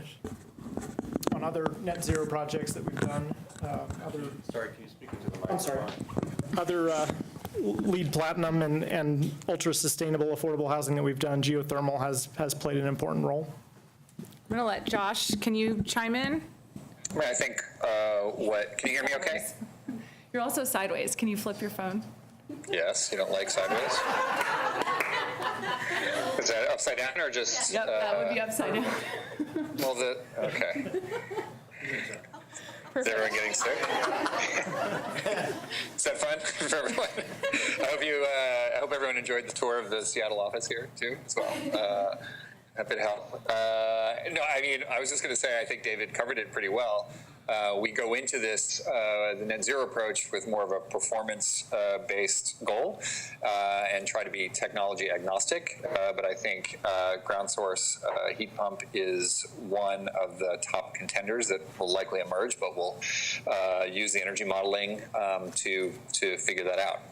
So I think the way that David framed it, there's a likelihood that subterranean wells will be part of our approach, but I don't think we're wholly sold on that yet until we look at the full picture. Thank you. So I had a quick question just about the affordable commercial space, and I saw what was provided in the supplemental materials. And I don't know that we have any intentional examples of affordable commercial space in Boulder, but was wondering, so I appreciated the information about how the base rents are structured, but was wondering what your experience with that is, and has it been successful over time, and what sorts of tenants are you seeing? Yeah, definitely. We've had quite a bit of success, again, as a team, delivering commercial space that is what we consider to be community benefiting. Not to keep belaboring this, but we did just open a building yesterday that has this very important component of it. So it becomes part of the craft of the building. We talk about it. We're in design on a building right now that's looking at how we capture 13,000 square feet of space in a building that becomes part of community service area for that space. And oftentimes, and the reason that we started with nonprofits is just those are the hardest to house in terms of commercial space. They have very low operating budgets, and once you throw a rental payment at it, it can sink or swim the nonprofit. And so going up from there is kind of the easier part. But in our examples, we've done a social enterprise that's a kitchen, a commercial kitchen, restaurant, cafe. We've done an art incubation and creative workforce employment center. We've also done a youth media studio that has a fully live recording studio, sound studio for music production, which requires a lot of soundproofing between it and the residents above. We've done an early childhood education daycare facility, for lower income kids and families. And we have done a bicycle shop. Geez, what else have we done? We've done a microfinance institute. We're doing a school for kids with intellectual and developmental disabilities. We did a nonprofit, financial services partner with 20,000 square feet of space. And I just, as a resident of Boulder and having been here a long time, I thought what was really important in our proposal is that we didn't go and pick who we thought was best and bring them here to you today. We actually want to talk to you in the community about that. So that's why we set up the selection process. So we didn't show up with anyone saying, here's who our partner would be. I think that conversation is going to be a big component of our community outreach. What kind of things? And we did talk to lots of people. We talked to the Dairy Center. We've talked to Arts. But I think it would be presumptuous of us to decide who should be in this space. I think that should be a community conversation. Actually, all my questions have been asked and answered already. A non-infrastructure question. What is co-housing like housing? It's just kind of like co-housing. I'm going to put you in the back. Co-housing And so co-housing has a whole component to it that is obviously the governance. And a big tenet of co-housing is your group goes out and selects the site. You can't really say, we're handing you the site. You've already busted the model of co-housing. I mean, if you get really particular about it. So what we're saying instead is we're going to have the opportunity to not just dress up a dorm and call it co-housing either. We're saying this is an opportunity for intergenerational living opportunities with different unit sizes that have scaled amenities inside their units so that they can experience a greater communal benefit with a communal kitchen perhaps on each floor. We would work again with stakeholders that might be likely to live there to talk about what those amenities would be, but we're kind of sticklers for definitions too, and if you hand a group and say, this is your co-housing site, that's not quite in line with the thinking of co-housing. You're supposed to, find the site together and discover if it's urban or rural or farming or, and so that's really the big component of it. And the other trick with that is a flex, so that could be condo or that could be for rent. It's really, that needs to come out of the conversation with the community as well. We've been hearing that there are a lot of folks that want to downsize their housing, live with different types of folks, but they don't want to own. They want to be in a rental situation to do that. And so that was our thinking with that. Okay, let me ask a couple questions, and then there's some other questions that have been handed to me as well. I appreciate the deed restrictions on the commercial space. What does that look like as far as how do you define affordable space? And how would a deed restriction define it as well? That's a really good question, actually, because defining or deed restricting commercial space, it's funny, in tax credit projects, we have to put deed restrictions on our commercial spaces all the time. You have to say what's allowed to be here, what's not allowed to be here. It's done through less of a deed restriction. Well, it's pretty hard hammer of a deed restriction that goes on the land. It's a regulatory agreement that lives for the life of in our case, is the LURA, the Land Use Regulatory Agreement, for 40 years for tax credits. But here it would do the same thing. We would have an indication of the types of uses that would be allowed or not allowed. And, the quick hits are you can't have a pot shop, you can't have a bar. I think they say you can't have a tanning salon. I mean, they kind of get obscure about things, but that's what we would say through our deed restriction. And then we would establish a criteria for the sliding scale if you were nonprofit versus for-profit, the number of employees you might have, the amount of revenue that you might bring in. Those are the conversations, again, that we'll be developing with our stakeholder community. It's a little hard to do this in a bubble, and we don't want to be exclusive or exclusionary by thinking we know all the answers when we really don't until we engage the community. Okay, thank you. So here's some of the questions that we received from the audience. As you can probably expect, the parking issue will create some community conversation. So one of the questions was, how did you get here today? We walked from my office. I thought you meant in a bigger sense. Well, I was born in 1973. No? Back further? No.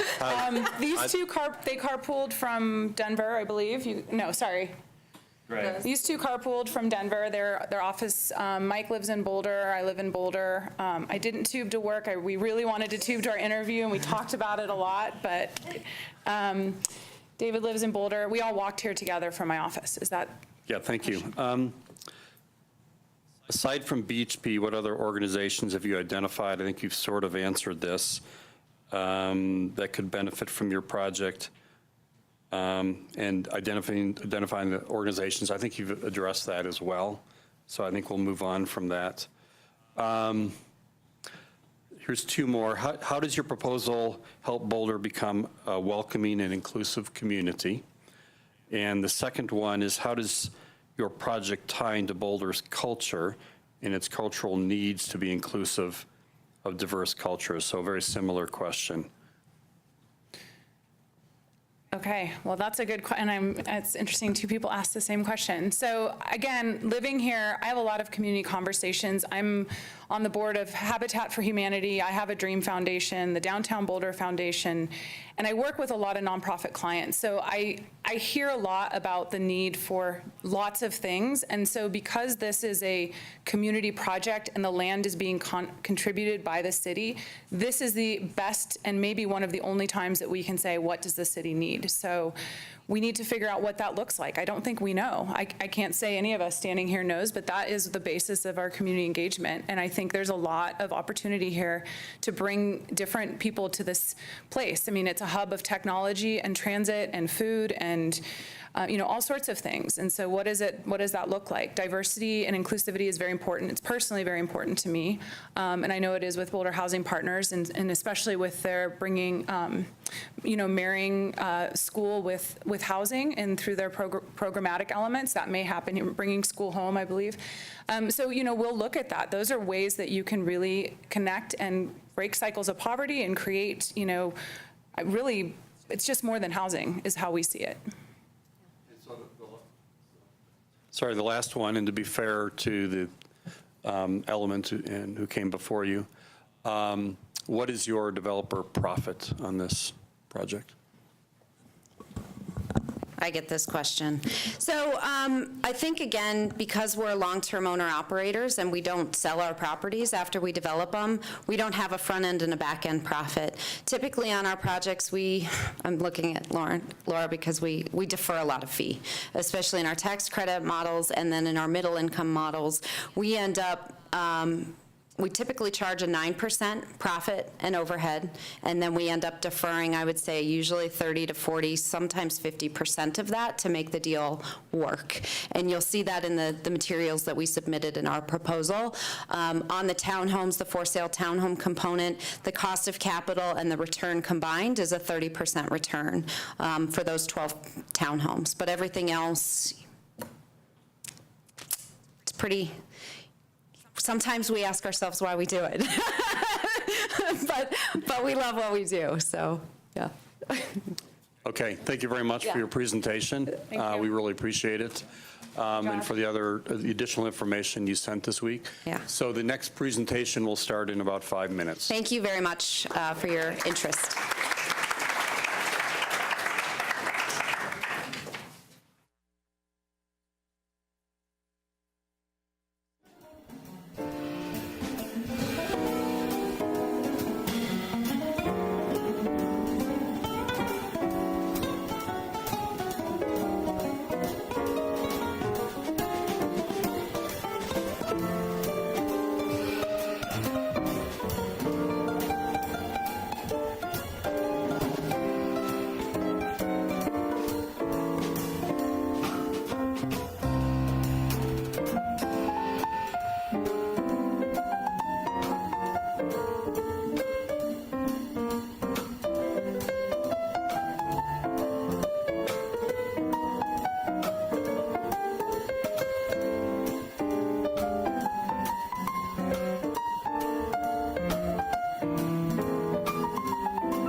Okay, I think we're ready. So sorry for the technical difficulties. Well, let me start them off again. Please.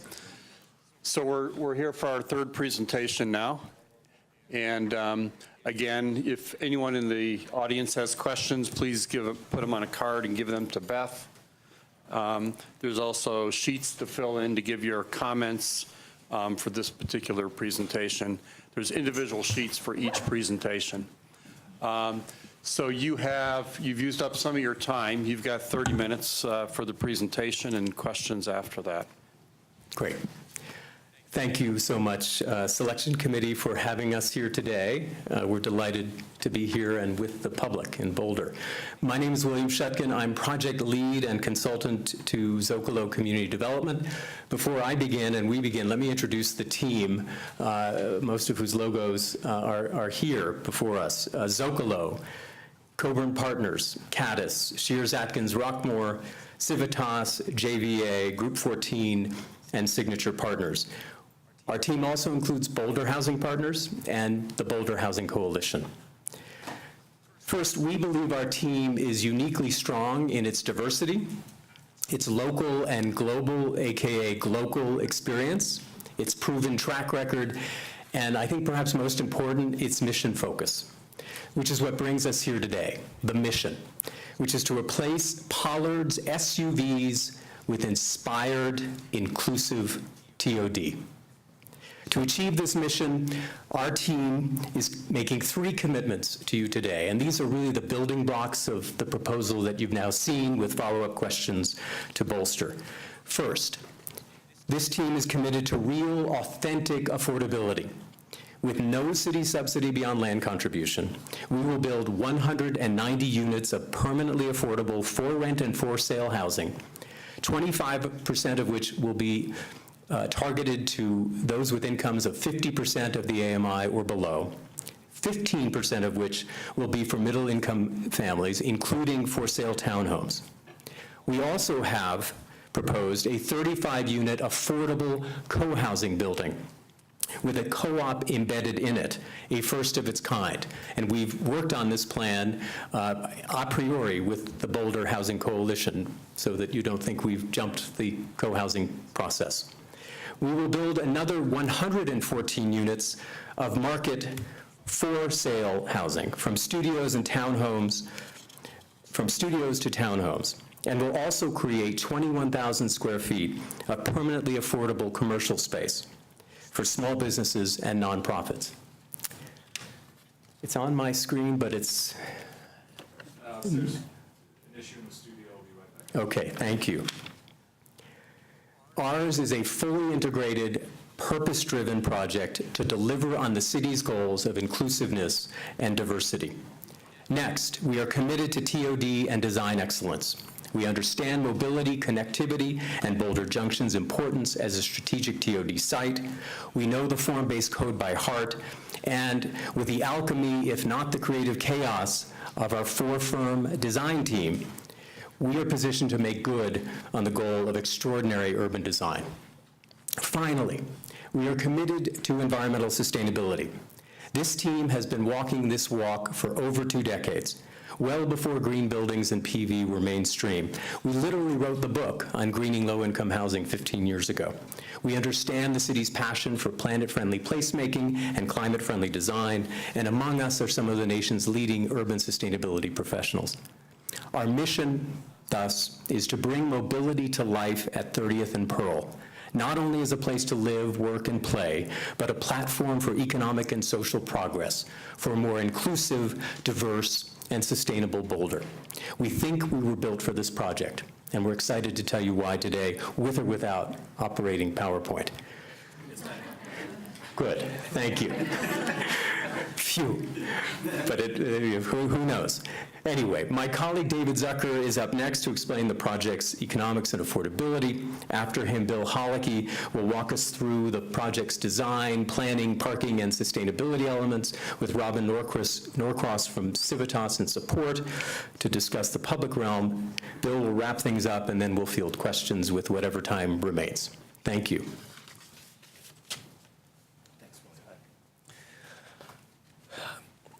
Good afternoon, everybody. David Zucker of Zocalo Community Development. Sorry if it feels as if this is a NASCAR pit stop going on in the foreground.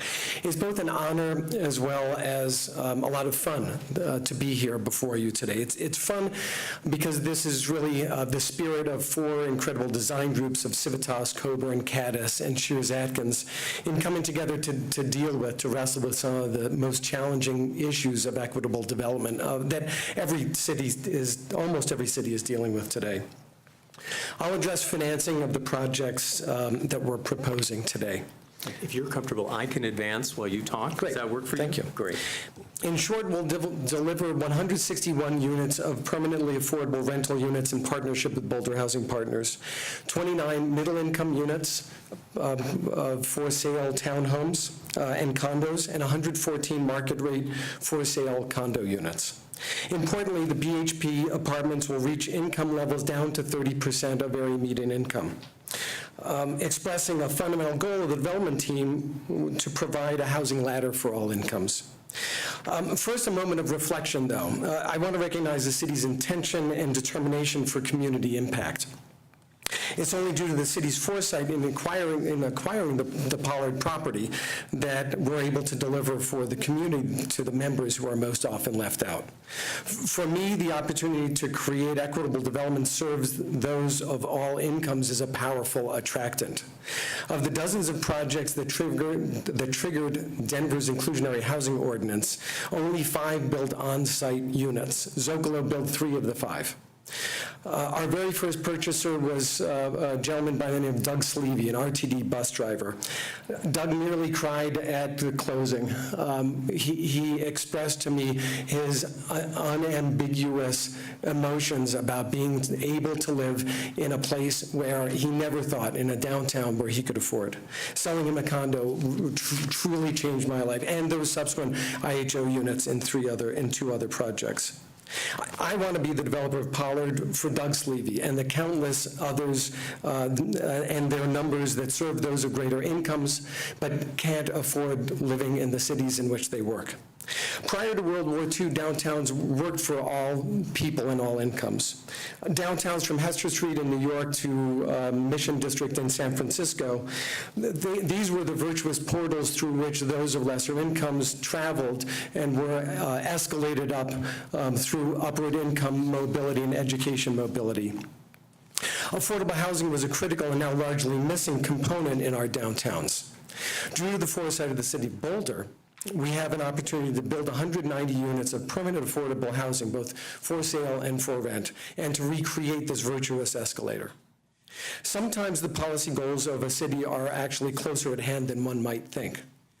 With only the land contribution of the city, the use of the non-competitive 4% tax credit project, and the serendipity that the property lies in a HUD tax credit bonus area, we're able to deliver 190 affordable units and middle-income for-sale units without any additional city subsidy. Therefore, we won't make the development less predictable by applying for new market tax credits or for 9% tax credits. In partnership with Boulder Housing Partners, the 161-unit affordable project will offer 30% of its units, 50 in total, to families earning less than 50% of the area median income.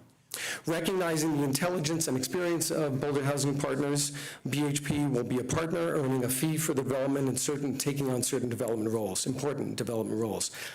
As certificate of occupancy, Zocalo will transfer at no additional cost to Boulder Housing Partners those 161 affordable units. Importantly, the project will offer 35 co-housing units for those seeking to create an intentional community. Built in partnership between Boulder Housing Coalition and Boulder Housing Partners. We're blessed as well by having with us on this team the nationally recognized leaders in co-housing of Kelly Sue, Brian Bowen, and Caddis to build these co-housing units. Moving up the income ladder, we commit to 29 middle-income for-sale units, 6 of which will be 3-bedroom townhomes, 23 of which will be 1- and 2-bedroom condo units. Through our development of 3 similar mixed-income for-sale projects and having experienced the true joy expressed by those of moderate incomes as they purchased in an otherwise unaffordable downtown, we're keenly interested in these for sale middle-income units.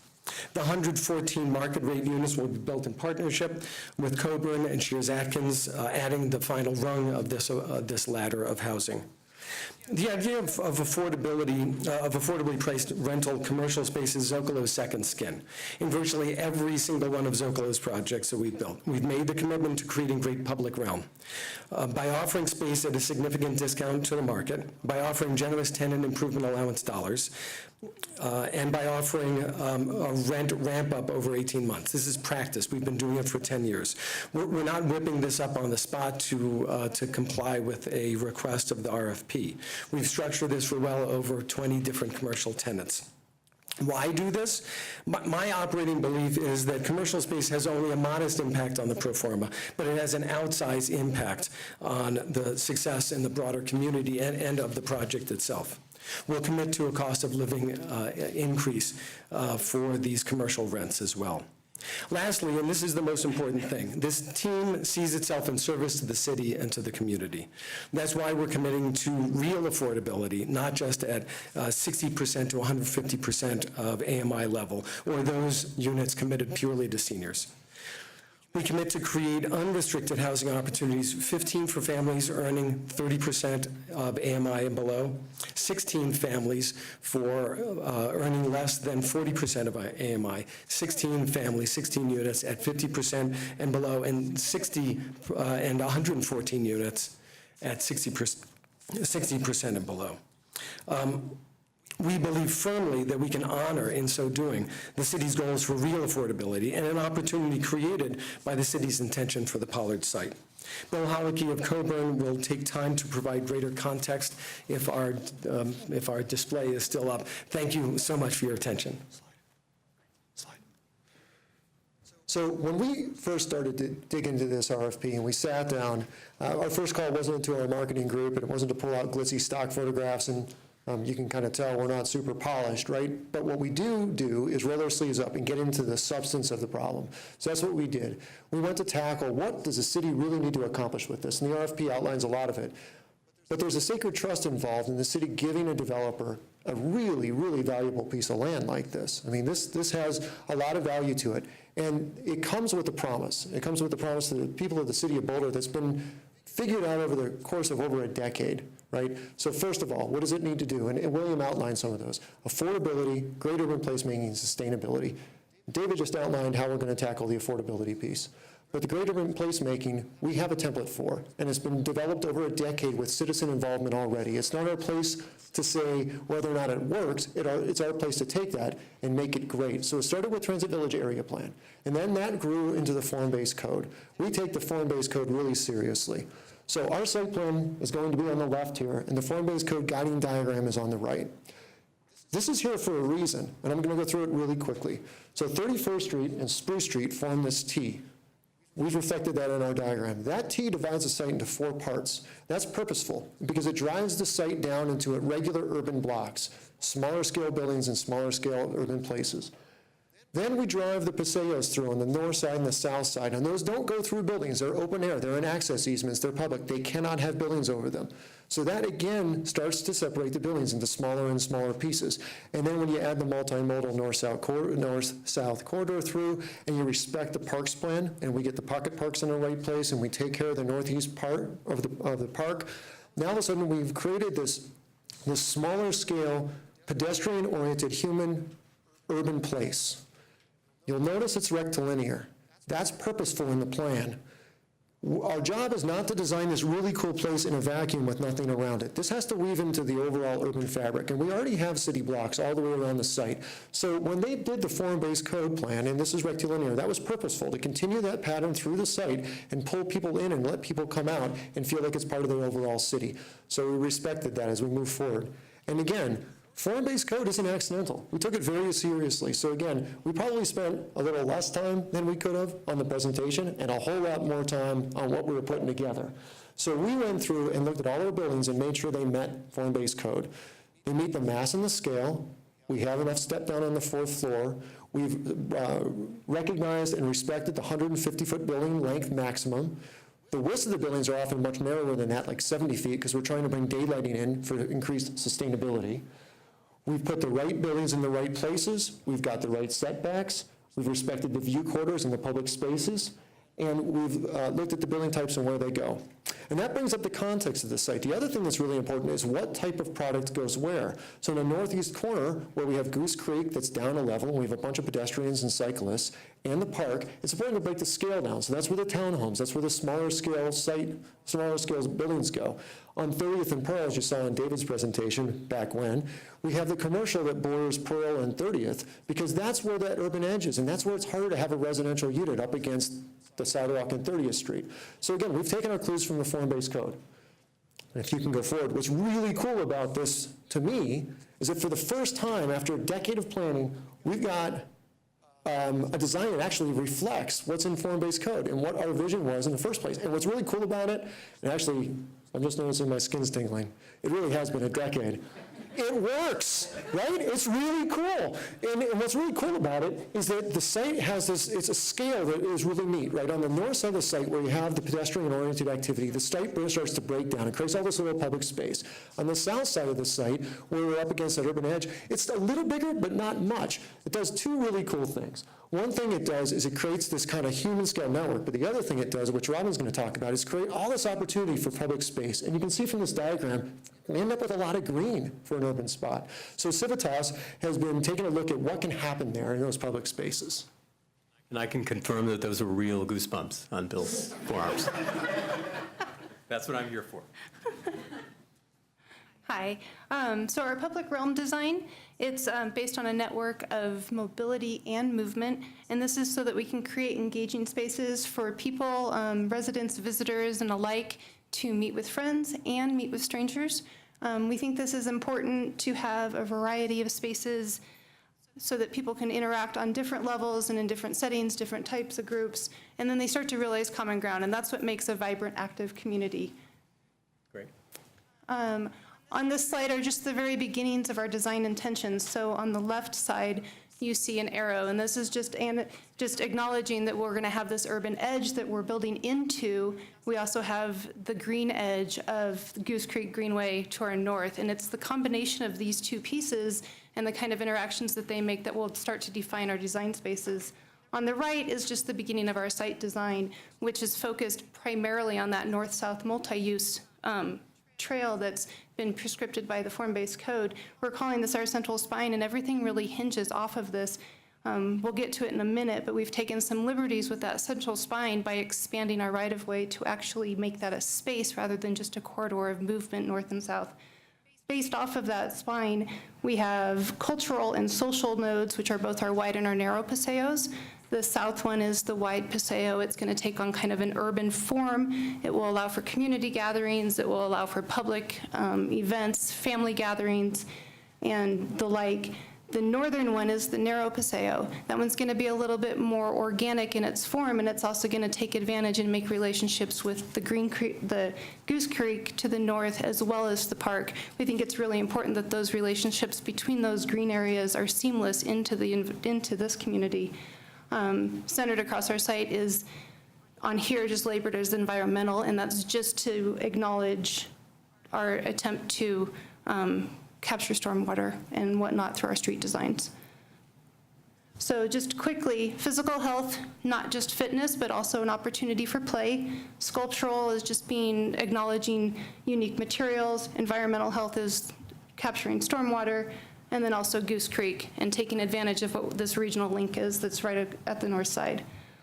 To dive just a little deeper into that spine that I was talking about, this is the site plan with a few sections, and they're really hard to see from this direction, but what we've done is we've heavy weighted the street section to the west side of the street. So we have the bike trail separated from the pedestrian trail with water quality, and then we've expanded the tree lawn. This allows for unique fitness equipment and seating opportunities to occur along that entire edge, conversations and fitness opportunities. You can go to the next one. And then we've just started to begin a study of a system of all of the systems that would be a part of the site. Here you see fitness, seating, sculpture art, and the water quality. It's these along with many more that we would start to overlay on top of one another to try to define these spaces and find these energy spaces where we can create nodes for people to come together and be community. Thanks, Robin. Bill? So now that- Just a quick time check. Are we on track for 3:30? You can go a little bit past that. Great, thanks.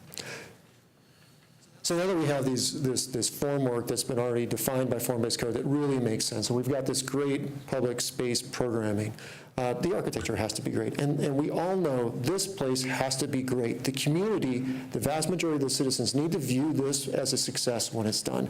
A large part of that's going to be the architecture. Luckily, form-based code gives us some clues for how to tackle that one too. And primarily, it's about creating these smaller building types. Now, there's a couple of reasons for that. We already tackled it, one of them. If you have smaller building types, you get more green public space. But the other thing it does is it creates an opportunity for architectural variety. Now, it doesn't guarantee it, because if one architect handles the whole site, it'll be in one hand, and it'll seem like one place, one set of monocultural, homogeneous stuff. But we have a deep team, and that will allow us to take advantage of all these different buildings. We have Shears Atkins Rockmore, we have Civitas, we have Caddis, and we have Coburn. And together, we're going to form this jambalaya of architecture. The form-based code gives us the palette, it gives us the materials and the methods and the elements to put together. But what's really cool about it for us, could you go back, please? What's really cool about it for us is that those things come together in creative ways. Even though it's the same material palette, under different firms and different architects, they create different expressions of what that architectural language is. So you can see each one of these buildings has actually been designed by somebody, a different person. And they're starting to, and it's very early, very conceptual, but it's starting to take on very different characteristics. And that's not just the buildings, it's also the different portions of the site. So Goose Creek, on the north side of the site, it's already sunken down. It's all pedestrian and cycle traffic. It needs to not be imposing. We can't have some 40-foot tall, 200-foot-long wall without a lot of variety, and it'll feel terrible. So that's where the townhomes go. And the townhomes then take on a different architectural language that's much more approachable and warmer. And the materials, even on the bigger building, are warmer. So it feels really good to the general public as they go past. And the same attitude is taken in the park across the street from the RTD restaurant. The townhomes will help engage the park. They break down the scale so the community feels comfortable there. And on the left side, again, very different building style, different architectural group tackled it, is the co-housing. Co-housing by its nature is very community-minded, they have community rooms on the first floor, and there's all kinds of things that happen in there, from concerts to community events to meetings. That helps spill out onto the park. That whole user group tends to use provided civic facilities. So again, it'll charge the park. And it's not just at the larger scale, but the form-based code gives us materials, durable, warm, well-wearing materials that we can use. And again, this is where we get way ahead of ourselves. You guys can't see any of the work we did with the details and how it's all going to work, but that is what creates that civic engagement on the first floor. It allows the pedestrian to feel connected to the building because there's some kind of detail there for them to grab. To that same effect, we removed all the surface parking in the project. We do have city right-of-way parking, and we're interested in working with the city to figure out what the appropriate way to handle that is. Neighborhood parking program, metered, signed. But that's it for surface parking. All the other parking is hidden. So for the townhomes, the parking spaces are tucked into the townhomes behind doors, and the remainder of about 300, a little bit over 300 parking spaces are underground, hidden from sight.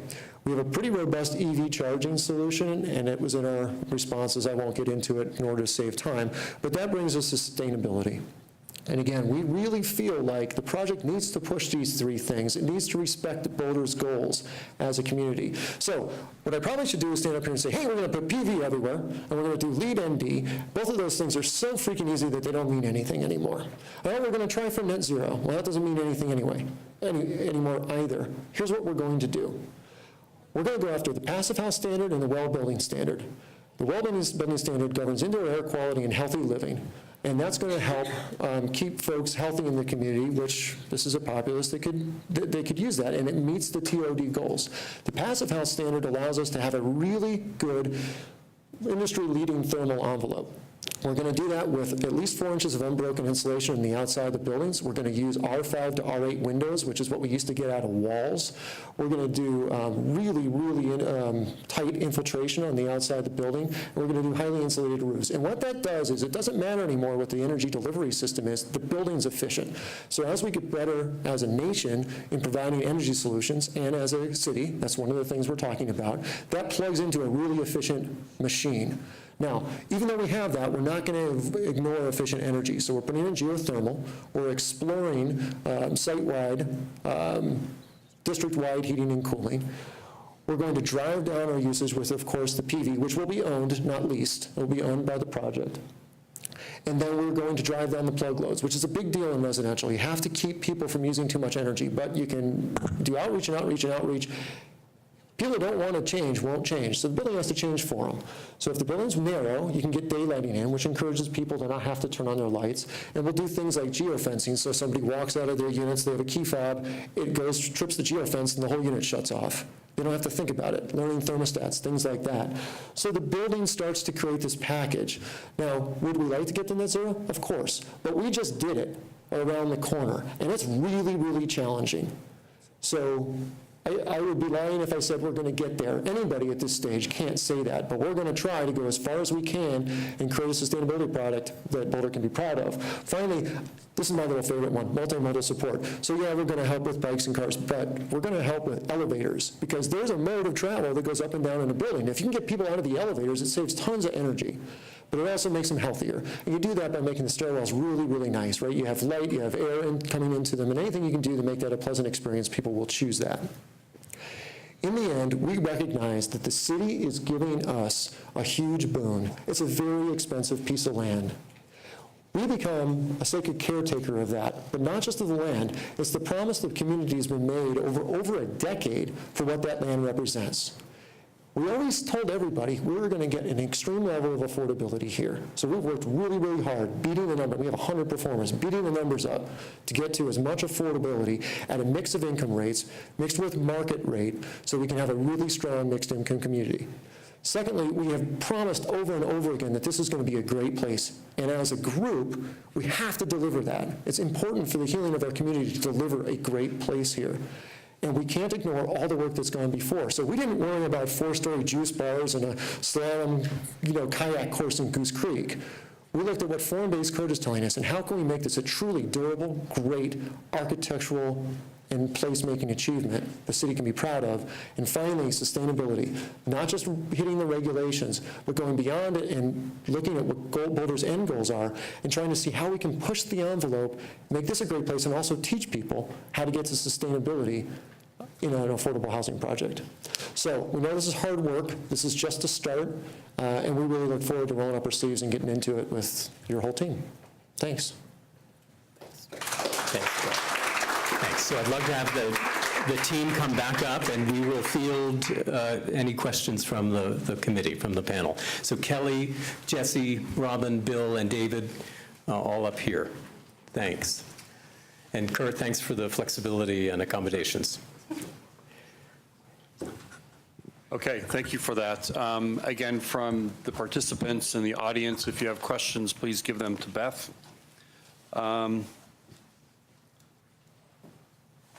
I've got a couple housing questions. So what will be the community process in bringing together the social aspect and the built environment to create both co-housing and co-op housing? Great. We've got Kelly Sue, who can come up to the mic. So what will be the community process in bringing together the social aspect and the built environment to create both co-housing and co-op housing? So are you just building a place, or how does the social dynamic build into that? It's similar to the question that Edward asked of the previous applicant. Right. Well, I think in the co-housing we've already started collaborating with BHP and BHC. And co-housing, I don't know if you know, is a more intentional community. So we probably have an offering of, hey, we've got a new project, who would like to be here? And we can also bring in any community members from BHC as well for the co-housing and build that and have a lot of engagement and input into what they might like to see in their community spaces and the variety of suite sizes as well. You could do micro units, you could do studios, you could do 1 bedroom, 2 bedrooms. So it could be a big variety of affordability units to cater to a wide range of community members. And it looks like from your table that the co-housing will be a rental product, is that correct? It Or could will operate, yeah, right now we've worked it as a rental, but We it can have. work. And Kurt, if I could just add, and Kelly's too modest about her Caddis colleagues, but Brian Bowen, I believe, is or was in the room. Between Brian and Lincoln, we've got some terrific process choreographers. So the idea spelled out in our written response, our follow-up questions, was to think really creatively about how we engage in the pre-development process for the co-housing and co-op. And Brian is sort of masterful at steering and designing. Brian, anything to add on the process? I'm also okay at butting in. I think what you said was really good, but I also wanted to add that being the first time that we've done, or anyone's done, a co-housing community with a co-op community embed, there's some pioneering work to do here. So the beginning of that begins with working with professionals who really understand co-housing, working with Boulder Housing Coalition, who more than anyone understands cooperative housing and how to seed it into new places in such a way that it's going to last forever and not have operational characteristics that are going to make it weak over time. So between the two of us, BHC and Caddis, and this team, we would be certainly doing a series of workshops, heavy engagement with folks to try to understand how these buildings are going to work out for them in the future. People sort of think it's a building design process, but it's also more of a governance design process and an intentionality forming process. So there's a lot in the co-housing just sort of quiver of arrows, I guess, that's all about creating connections with people before they move in. Those dialogues can happen through workshops on governance, on everything from the cat and dog policy to how you're going to run your community meal system.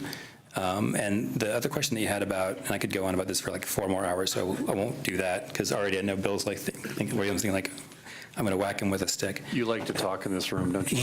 Right, it's different to be down here.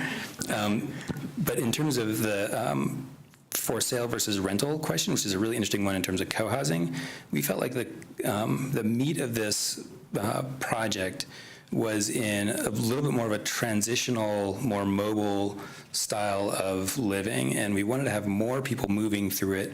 And the way co-ops work, they're really inherently built into a rental model. And the concern we had about doing for sale co-housing with a for rental co-op was that we have a differential in tenure between the two that could create long-term tension. And we don't really want it to be such that like, oh, that guy's in a co-op and that guy's a co-houser and we got to like work stuff out.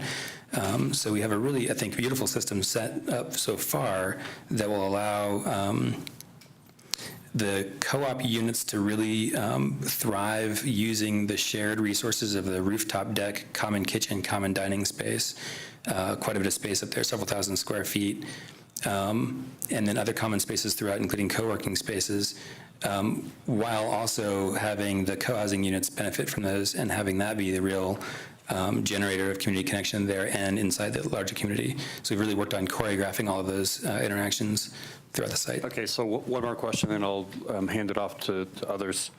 So the commercial space, is that related to the co-housing space in any way? I thought I heard something around that. Not necessarily, but it could be. So what's been contemplated, and we got these ideas from BHC and Lincoln Walker, was potentially co-working space on the ground floor, which is very compatible, of course, with co-op and co-housing, but would potentially be available to the project, if not to the public at large. But we've really focused the commercial, the affordable commercial, permanently affordable commercial, on other spaces throughout the project. But we're excited, and this is, again, part of the process, to have the co-housing potential tenants help in the co-design and co-development process. Thank you. Sorry. That's okay. Just to follow up on that, and then a question about the parking. So I did want to clarify, Because in your follow-up, you said there is no, you're not asking for city support for anything. And the earlier, there was a, the affordable commercial was linked to a TIF strategy. So could you just address what it's commercial space is deed restricted, and then how would that work and be financed, and then how would it be managed? Great. David? We have a long history of making these types of commercial projects, which are really a small component, but as I mentioned, an outsized impact on the success. It would be, essentially, we just needed to break even. The TIF strategy really was a broader strategy, and we have some ideas for driving affordability to greater levels by either TIF or essentially an HOA-supported strategy by helping to finance affordability. We didn't want to muddy the waters. In this case, what we will do is we'll be able to support the commercial space by essentially, it's the remnant after the condos are sold. The profit of the condos help to drive down the rental costs to the range we imagine in our pro forma today, I think to about $20 or $22 a foot, triple net. It would be fun to be able to create essentially guidance document with the city in order to find those uses, and we've done this in Denver City finance projects where we could have certain uses and we couldn't have certain uses. So it would be long-term financing with call it a deed restriction. If that's the goal of the city, we could use deed restriction. I suggest a cost of living adjustment that's acceptable to the city, otherwise a triple net lease. And so we would be describing this set of prospective tenants that we could address. Okay. Yeah. So just to be clear, the table that you sent of the affordability assumes that there wouldn't be a TIF. That's correct. Okay, thank you. That's correct. The TIF is dead. Long live the TIF. One other question about the affordable commercial space. Can you elaborate a little bit in terms of your strategy and in terms of how you think that commercial space might engage with the public realm and become an asset to both the site and the community as a whole? I'll address 30 seconds first, and then perhaps Bill Holicky or Russ Adkins could address it better than I. I think that the importance, the criticality that we feel about the public realm, humans have a relationship with buildings that really ends, in my mind, in 12 feet off the pavement. So that putting money into the exterior, a great sense of texture, as Bill Holicky was describing, those are absolutely critical, because just the same way that people leave people with impressions, a spiritual sense, I think buildings do the same. So we're clinically focused in all of our projects, and I'm blunt in my assessment. 2020 Lawrence is the worst of the projects, and I promise never to repeat. It's cold, it doesn't communicate well. I think then the tenancy is critical as well. So co-working that spills out as it does in Holiday and a beautiful design. I think that the best convener of people today is food and beverage. So those would be the keys. Yeah, no banks. Little joke. But yeah, uses matter, right? So we're talking to a few tenants that would be really interesting, tenants for different reasons. Retail is obviously great. You can't fill every first floor space throughout Boulder with retail, but you can with engaging areas. So we've talked to the Women's Wilderness Institute. They work with girls to get them out in the environment, and they have an outreach program and really interesting materials that kind of, their whole goal, get people in here, get the girls into our space, and we'll show them what they can do. Tree Ops, which repurposes or gives work to folks who need work. They also have a retail outlet, so it's not just a not-for-profit headquarters, but they're also selling cutting boards and things like that. So that's the type of users we're talking about, with a real focus on, again, how do you create interest at the street, both of the building and the use?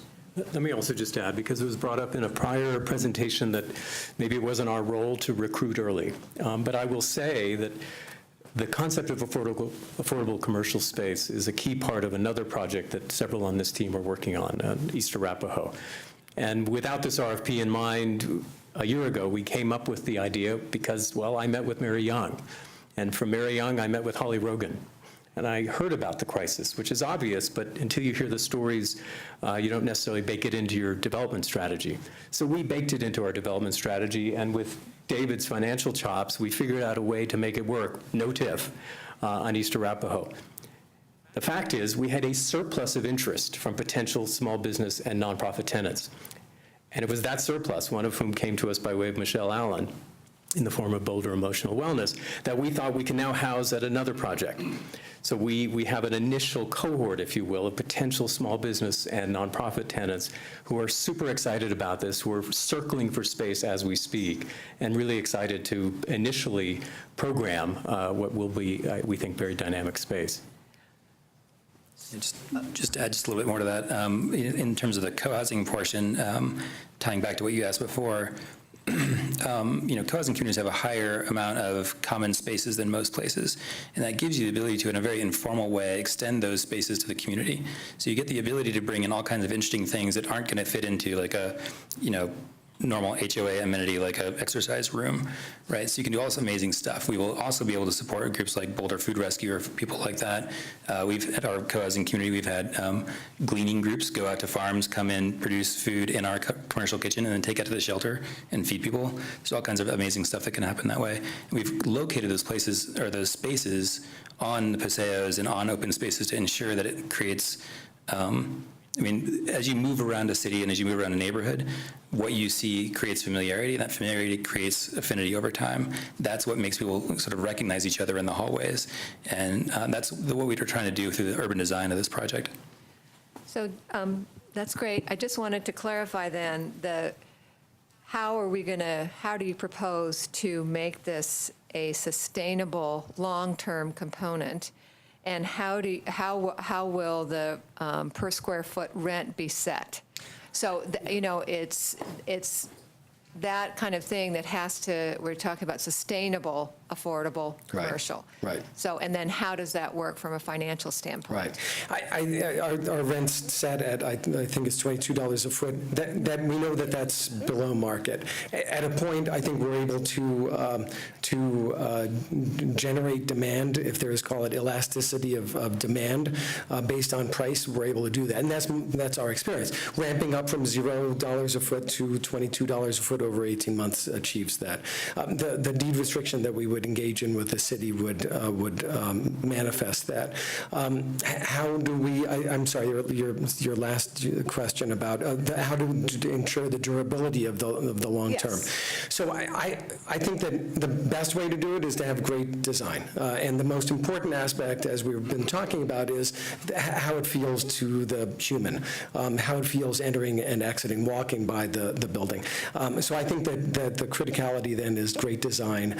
Once we are up and running, if there's, we've done this with our HOAs, we've done this with neighborhood groups, essentially turning a good neighbor agreement into an operating agreement with perhaps your office within the city, and creating this essentially committee or guidance document that allows us to manage the next tenants. I would love to do that.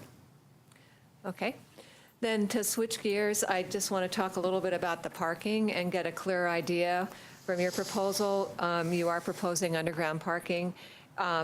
Your approach is active private management, working with the district on the best possible operation. So those to me are two separate things. And so I guess my question to you, how willing are you to work with the district on a specific parking management agreement to achieve the SUMP principles that gets into how it's actually operated, how it's monitored, how it's evaluated?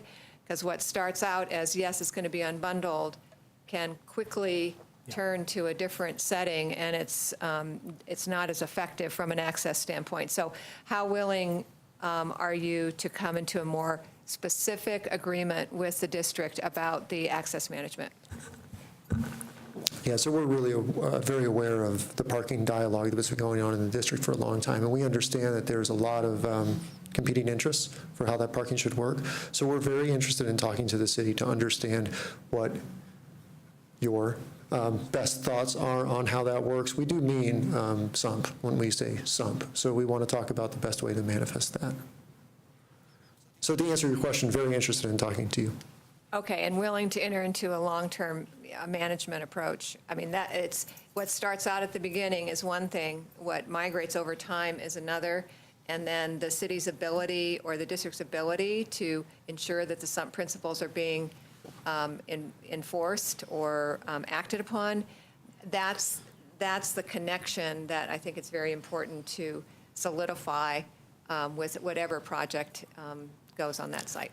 Well, and keep in mind that there's a large component of this project that will be for sale, so you'll have new owners coming in. So it'll be important to understand what that agreement is up front, so it can be put in place, and when people buy the condos, it isn't a surprise or a change for them later on. They understand what the district's policies are for the parking. So it would be important to us to have that agreement in place so that as the condos are sold, people know what they're entering into. It's kind of like getting the covenant right. Okay, so you would be willing to enter into an agreement? Yeah, extremely. Thank you. Very willing. And we know the recent history, and we appreciate the importance of parking and transportation on this site symbolically. So we want to try to get this right. We want to innovate it, and many of us in this team live here, and we don't want to be the butt of bad jokes going forward. A little bit of clarification in the sustainability. So it sounds like you've committed to geothermal. And then if that is, can you also expand on what you would be looking into on the district heating and cooling and what that opportunity may look like, or how do you reach a determination on whether you do that? Well, first you put in a lot of work, and then you model it a bunch of times. And I'm being kind of facetious, but not really. So yes, we're committing to geothermal. We're committing to the envelope package that I talked about. We're committing to PV and owned, not leased, PV. And I think we tried to make it really clear in the responses that this wasn't aspirational. We're committing to doing this. For the district-wide heating and cooling, I'm trying to be a little bit careful how I say this, because over the last couple of years, it's been beat over my head a couple of times that what looks like it makes sense at the outset of a project, give it a year and a half, and what's available will change. So what we would be trying to accomplish with the district-wide heating and cooling is to bundle the load so that we can more efficiently address it. So you have to balance the distribution costs against the savings in the generation costs. It's going to be complicated by the fact that we have to cross right-of-ways. So that's maybe the major reason why I can't just say, hey, this is something we're going to do. So we have to understand, there's 4 major right-of-ways. Well, actually, there's 8 major sections of the site created by the right-of-ways of the paseos and the streets and the multimodal path. So we have to work with you guys to understand what we can do through those access easements underground and whether that's possible and whether the districting is really going to work with that cut up. If it doesn't work, then we're going to have to look at geothermal on a lot-by-lot basis, which we can do. It just takes out the possible of a district-wide solution. Edward, if I may, Zocalo has done a good job with sustainability to the degree that I believe I'm correct in saying this still, that no other developer in Colorado has built more new construction projects. In each of those projects, we've always made a commitment with our sustainability folks and to the design team that we're going to take one big, bold step. We do it every time. In this case, I'm sorry to drift to the TIF. But it's such a great opportunity to, in this case with an HOA, to tack on an HOA fee that allows and enables a district heating and cooling solution. And in fact, to pay back perhaps a PACE loan as well. So we're assuming that we have $1 million of sustainability funds with which we will pursue that bold sustainability measure. In this case, it's geo exchange. Thank you.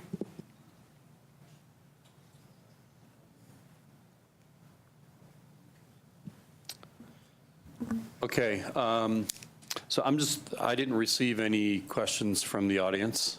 They may have gotten tired and left. Attrition. Too, yeah. No, but the one question that was consistent through the other two is, what is the developer's profit? developer profit. For a typical Boulder Housing Partners partnership, there won't necessarily be profit there. For the condo project, there will be roughly 15% return on total project cost. So that, I think that that's probably relatively consistent. We like condos because it limits risks. We can predict, no better way to predict demand than a hard money contract with a purchaser. So we can limit our risk based on that, and so perhaps somewhat of a lower return is the result. And how about for the market rentals? There aren't, all of rentals are affordable. That's right, yeah. That's right, okay. Yeah, so it's relatively simple. I mean, this is. Sure. Yeah, which I hate simplicity. That's Hence the tip.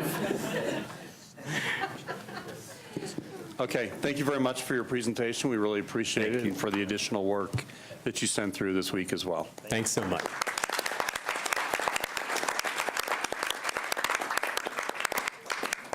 So our next presentation will be at 4 o'clock.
Okay, thank you. We're going to start the next presentation. And again, for those who weren't here earlier, if you have questions, you can give them to Beth. Please fill out the evaluation forms if you're in the audience.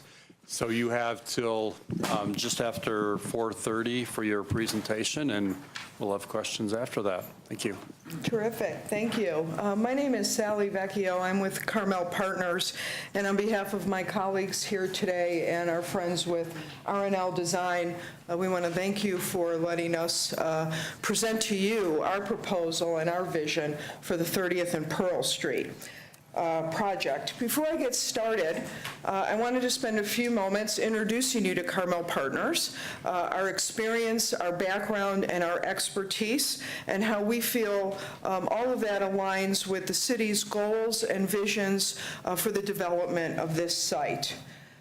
Carmel Partners actually has its roots in Denver. We started here more than 50 years ago, developing, building, and managing our apartment communities in the Denver metro area. Recently, we've become a national real estate organization with offices and assets across the country. Since 1996, we've raised discretionary equity in excess of $4 billion, and today we have investments of over $5 billion in over 27,000 multifamily units across the country. Expertise and qualifications. I'd like to start with our sustainability qualifications. We build green fairly regularly these days. We do a lot of development in California, so of course we're compliant with Title 24, which is considered by many the benchmark of green building in the country. We've brought many of those attributes to our Denver office, and we are now building green in our Denver office, building to both LEED standards and NGSB standards currently. Also wanted to take a moment to talk about our work at UC Davis. If you've had a chance to read our proposal, you know that we are the developers of that project. This was the first and largest net zero apartment community in the U.S.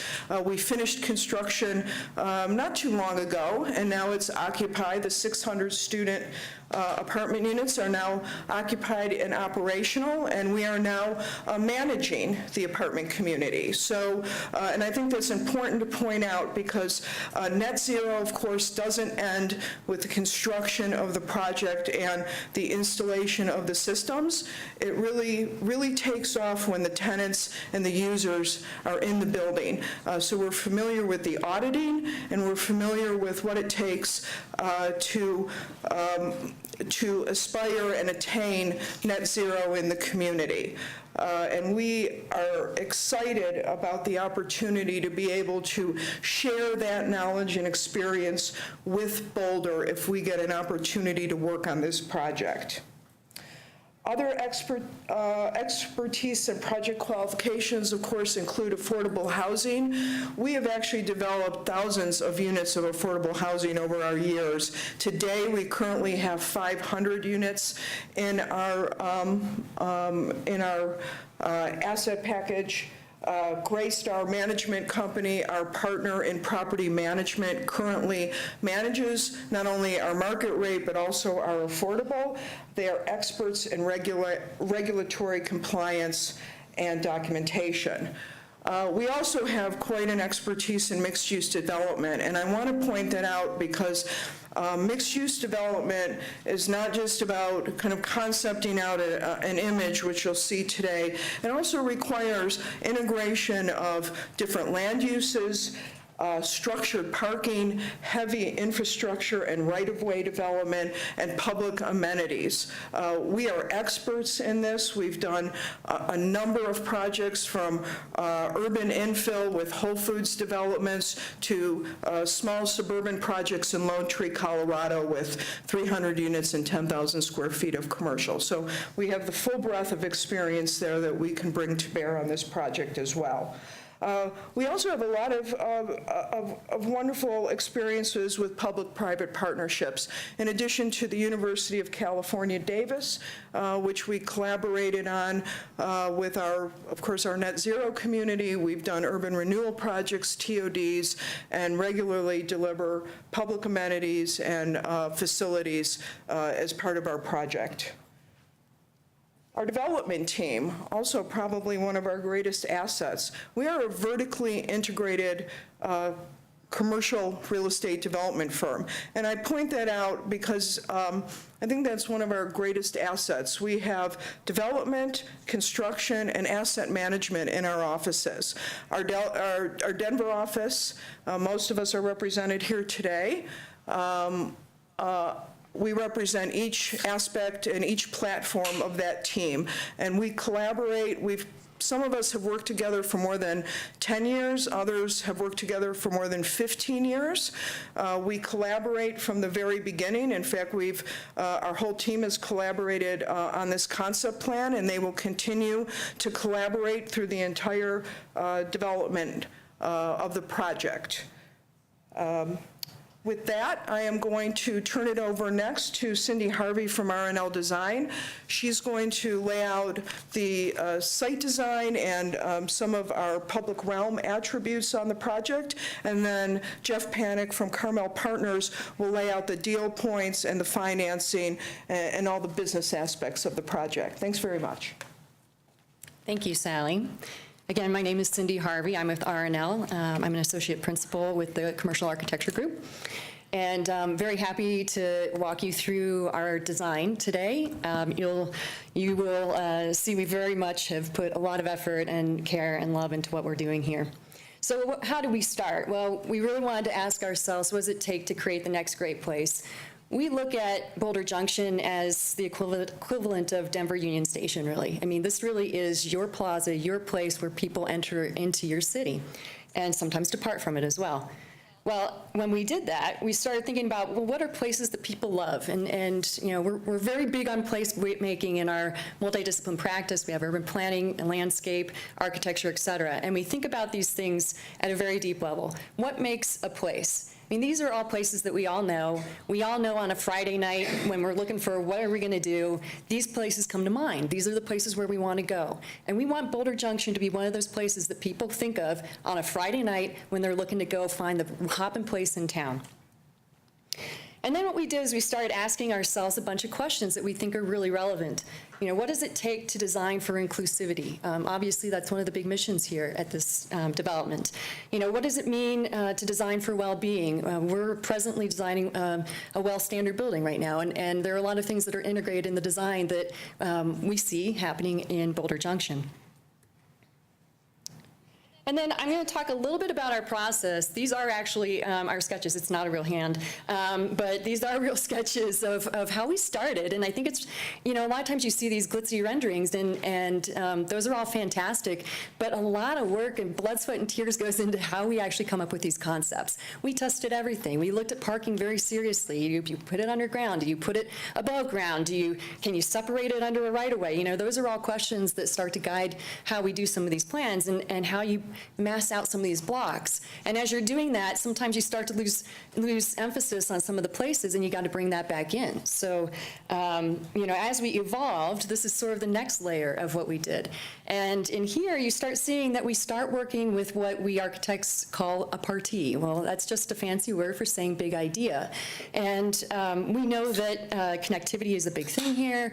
Obviously, we want to overlay those placemaking principles. There are view planes that we're dealing with here.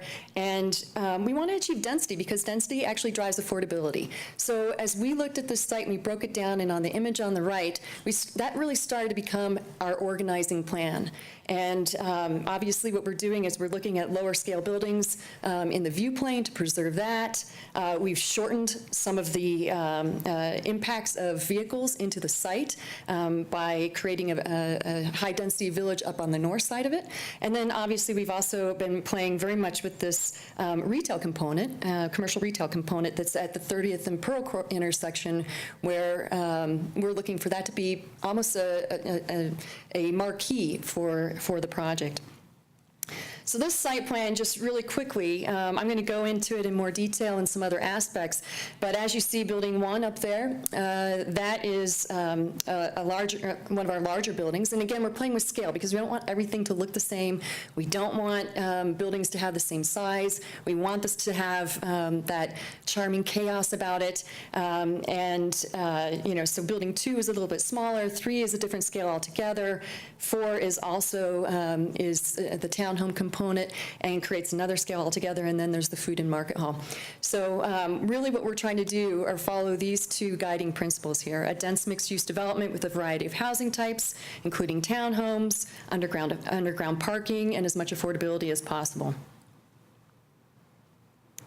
All right, so I'm going to walk you through what that means. Right now we're on Pearl Street, Pearl Parkway, and now we're turning around up onto 31st Street. And like I said, we sort of shortened this spine a bit. We're looking to really make this wonderful stoops, that neighborhood front yard as you enter in. You come to the intersection. Building 2 is on the left, or 1 is on the left, and 3 is on the right. And now we're flying over our pocket park area. And we really looked at where does this park belong? We think it belongs next to your Boulder Junction, next to the depot, because that is really where the heart of the transit center is and where some of the public space is already developed, and we think this starts to augment that. Now I'm taking you down a Festival Street, but we're going to hang a right here and go down one of the paseos. And what you see is that diagonal bias we introduced creates these different choices as you meander through the site. Back on the Festival Street, which I'll get into a little more detail later, this takes us down over to 30th Street, and you're going to see a little glimpse of what we call our alley, which is between one of the townhome buildings and our market hall. And then we're going to go into the market hall, and it's a 2-story structure. I'm going to get into more detail on it later, but we're seeing this as being very focused on local business. And as this spins around a little bit, it'll take you out to the outdoor deck. We're looking at that as being the premier rooftop venue in Boulder. And who doesn't love that view? All right, so breaking it down, the Festival Street. So we took the form-based code, the TVAP, the connectivity plans, all those overlaid, and worked with those as best as possible. But we did take a little bit of creative license because we think there were some really good opportunities to invest in. And when I say a Festival Street, what we're looking at is basically one of the big moves we made is we moved the east-west street, Spruce Street, south of where it shows on the connectivity plan. And when we did that, we were able to combine that with the South Paseo. And what that does is it gives us about an 18-foot wide walk there, which we see as being tree-lined on both sides, which forms a tree canopy. And that's really important. There's a real difference of quality of space when you have a single tree on one side of you versus 2 sides of you. So that was a key component to that. We also see the space being something that, now that it's got a greater width, has more activity that can happen on it. And actually, we're designing, or R&L has designed Brighton Boulevard in the Rhino area, and you'll see that a lot of that design is incorporated here in the fact that what we're doing is amenitizing that walkway. We're creating a promenade. We want pop-up activity to happen. All right, so now I'm going to move to the pocket park. And again, when we're thinking about placemaking principles, we really are guided by a number of things. I mean, we look at what are the things, people, for the most part, are drawn to people. So we want to make sure that people come here. People occupy space universally. We know that a sign of a good public space is when mothers bring their children and couples are comfortable to hold hands or kiss. And then we also know that people have an attention span of about 4 seconds, and they require more stimulation for engagement. So we're really focusing not only on creating these wonderful public spaces, but we're really putting investment into the programming aspect of it. So this park we see as being a heart of the community and being a place where the community can come together outdoor, whether it's food truck Friday or whether it's movie night in the park. This is something that we see being open to the community. Okay, I'm going to move into the art paseo, which is that little art alley I spoke of. And, this is adjacent to the food and market hall. And the idea is some of that activity is going to spill out and over into this space. And we see things like farm to table night. We see maybe taste of the town happening. We think there's cafe opportunity. And we've even designed in a walk-up window for your morning latte, if you'd like. And a part of this is also the fact that, obviously we want to see this be art. Part of my childhood was spent in Minnesota, and one of the keystones in Minnesota, in Eden Prairie specifically, is Graffiti Bridge. You guys might have heard Prince write a song about that. These are the things that when you bring people together and you put them in a space and they start creating things together, and it's something that changes, people come back to this place. It creates a memory point, an experiential design. And so we look at this as being something that's very activated by art.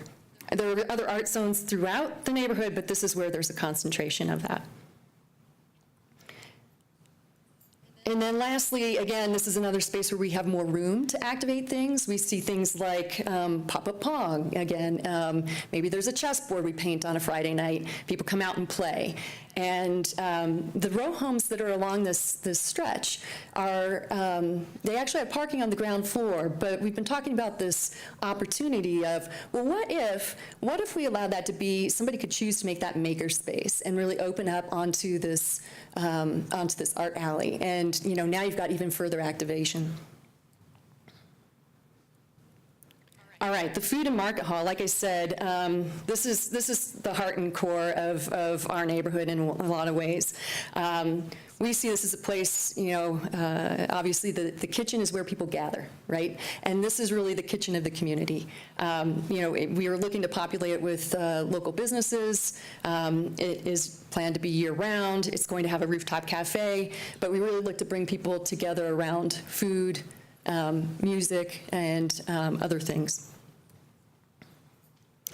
And then North Paseo, like I said, that diagonal bias really kind of introduces a little bit of a zigzag into the plan, which we think allows there to be a little bit more of a wanderer's perspective as you go through the site. So we start out on 30th Street and we have a wider opening into that. It goes into an intimate urban courtyard through Building 1. And as it spills out into the multi-use path that's going north-south, you have a choice. You can either go towards the creek or you can choose to go south. And when you go south, you'll also be delighted by finding that you can actually go off on this diagonal, and that diagonal leads you to the park. All right, and then lastly, I wouldn't want to lose sight of Goose Creek. Obviously, that's a wonderful asset to the site. It's also, we think, a second front door to the community, because we do expect people to ride from their home into work and into other parts of the city and return home. We expect people to visit people that live here that way, too. So we really do want to see that be an engaged part of the design. So that's a lot of public space talk, which is very important to us, as I said, but equally important is the building design. Obviously, we're really at a conceptual stage at this point, but what you'll see here is a first pass at some of the ideas that we have about that. Building, also I would want to point out, the staff has put together a few other questions about the affordability mix on this project. Jeff is going to get into that a little bit later. So right now this represents what our submittal was, and he'll address some of the other topics, options in a moment. So Building 1 is our larger building, right? And it's 163 units. It is a mixed income apartment building, and it will be a mix of 1 and 2 bedrooms that range basically from 820 square feet to 1,300 square feet. There are 5 live-work units that we're looking at doing along 30th Street, also to activate that street and again provide another opportunity there.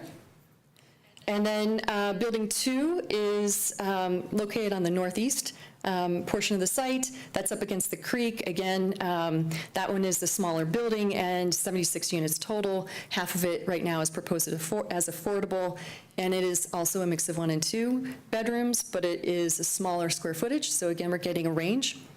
And each one of these buildings, I should say, also has a private amenity. Building 3 is affordable senior living. We think having a senior component on this site is critical, as it is in all neighborhoods. And Lastly, Building 4 is the townhome component. Oh, I'm sorry, there is one more slide, but Building 4 is the townhome component, 16 total units, 3 bedrooms. So again, we get a little bit more variety in both building type as well as unit type. This is where we tweaked a little rule too. Backyards are a requirement, but we really saw there as an opportunity for these sky yards and putting rooftop terraces on there for sustainability, good views, lots of good reasons to do that. And then lastly, the food and market hall is about 9,700 square feet, and that doesn't include the roof deck, so it's actually a little bit more than that. But we're looking at that as a year-round business and center, and also, like I said, kind of the community clubhouse, so to speak. And with that, I'm going to turn it over to Jeff. Well, thank you, Cindy. So my name is Jeff Panic. I'm with the Carmel Development Team, and I have the pleasure of getting to talk to you about the nuts and bolts of our development proposal and the deal structure as a whole. We have up here essentially 2 options that we're presenting today. They're similar, but with slight differences in the structure of our affordability component. We are open to discussing with the city either of these 2 options, depending on what the ultimate priorities are with respect to affordability. Option 1, which is the option that you saw in our formal RFP package, assumes 300 units in total, 9,750 square feet of affordable commercial space. 149 of those units would be market rate, and 151 would be deed-restricted, permanently affordable units. So 50% of the project, deed-restricted, affordable units. Option 2, still 300 units. We retain the 45 affordable units for senior at 50% AMI. And I should touch on that the senior units in both projects or both options would be priced at 50% of area median income. The moderate income units in option 1 would be priced at 120% AMI. So the difference in option 2 is we now have 195 market rate units. We still have our senior component, and our moderate level affordable units would be priced, 60 of those, evenly distributed between 80, 100, and 120% AMI. In either scenario, we're providing a 372 total parking spaces. 314 of those are in an underground parking garage, 26 surface parking spaces, and 32 would be included in attached 2-car garages that are attached to our 16 townhome units. Our deal structure is frankly very simple. We anticipate the city would convey the land to Carmel. Being a fully integrated real estate firm, Carmel has the capability to execute the construction and the development of the full scope of the project completely in-house. So the Carmel Development Team would handle all aspects of due diligence, design, entitlements, and budgeting. CP Construction, which is our in-house construction company, serves as the GC for the project and would construct the entire scope of the project in a single phase development over the course of approximately 27 months, give or take. So upon completion, Carmel would own the entire development, including the residential buildings, both market rate and affordable, the commercial space, and the common areas. In accordance with the city's desired goals for a variety of housing types, including for sale, the 16 townhomes, which would initially be brought to the market as for-rent market rate townhomes, would be platted during the development process to allow for conversion to for-sale housing. So our intention there is for those to be ultimately for-sale townhomes, the 16 units. Carmel and our management company, Greystar, who handles the management of all of our portfolio, would manage the residential, both market rate and senior housing, the additional affordable housing, the commercial space, and the common areas. So the only exception to that management structure would be the underground garage, which would be managed and operated by the parking district. So how are we paying for this? So 35 to 40% of the project cost would come from our $1 billion fully discretionary investment fund, which provides us with immediate access to capital. The balance of the project cost, 60 to 65%, would come from conventional construction loan from any number of preferred lenders that we've worked with over the years. A couple of highlights of our financial model that I really wanted to emphasize. Number 1, our proposal includes no financial contingencies. Our internal finance team will secure construction debt for the project. We don't need the capital from our fund provides us with resources to pursue the project immediately. So from day one in our pursuit, we have the capital available to pursue this development. We're not seeking any additional outside funding sources. So we don't require any additional partners or sources of equity. We don't need and are not pursuing tax credits or bonds. We don't need special taxing districts or TIFs to execute this plan, and we don't require any additional city incentives beyond the land dedication. So our affordable commercial space is comprised, again, of 9,750 square foot food hall, modeled after similar operations like the Avanti Food and Beverage Building, Denver Central Market, and other successful operations throughout the country. The financial model is built on a break-even operating assumption, and this, combined with the scale of the commercial component and its importance in creating a vibrant community, allows us to provide vendor rents that are at 50% of current commercial rents.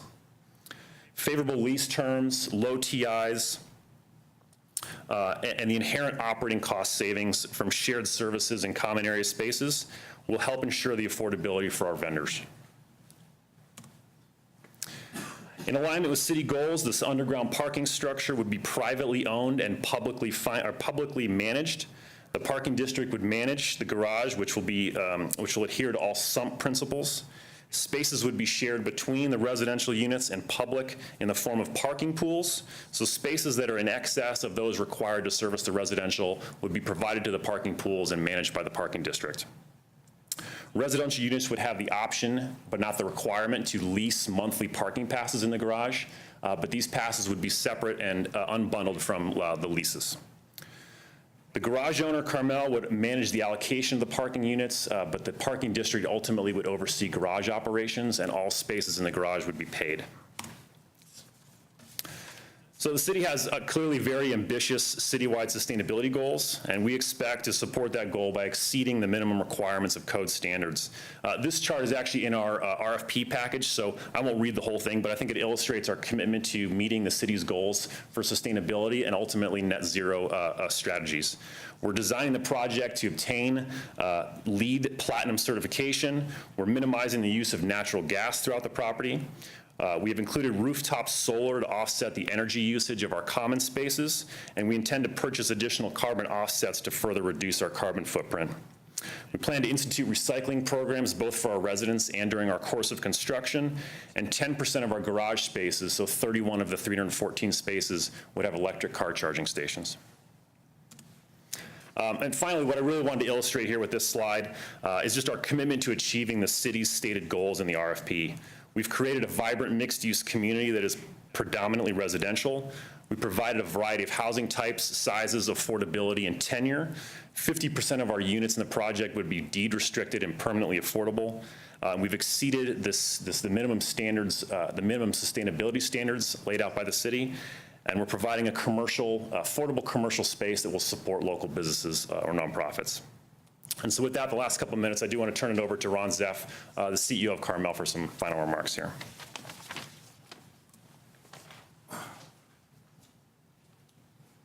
Thanks, Jeff. I'm Ron Zeff. I'm the CEO of Carmel Partners. I don't know how many of you know the history of Carmel, but it was founded by my father in 1965. It was Carmel Companies. Carmel Partners is an evolution of that same firm that I founded in 96. So I didn't actually start working in 1965 since I was 3 years old then. But he immigrated from Israel to come to graduate school at the University of Colorado. And he went to his undergrad at the Technion University on Mount Carmel, survived a battle in the War of Independence in 1948 on Mount Carmel. So the name Carmel has nothing to do with Carmel, California, but the original Carmel. And when I wanted to form Carmel Partners, I wanted to keep that name. And what was the strength of my father through the years in Denver, where he built 29 separate apartment buildings, none of which he ever sold, and then also built about 5,000 condominiums, is throughout that time, he never defaulted on a loan, and every lender was paid as agreed. And most people have been around in Denver long enough to know there's pretty big cycles. And he's a person who always taught me, and it's a value we have at the firm, is to do what you say you're going to do. and stand behind your promises.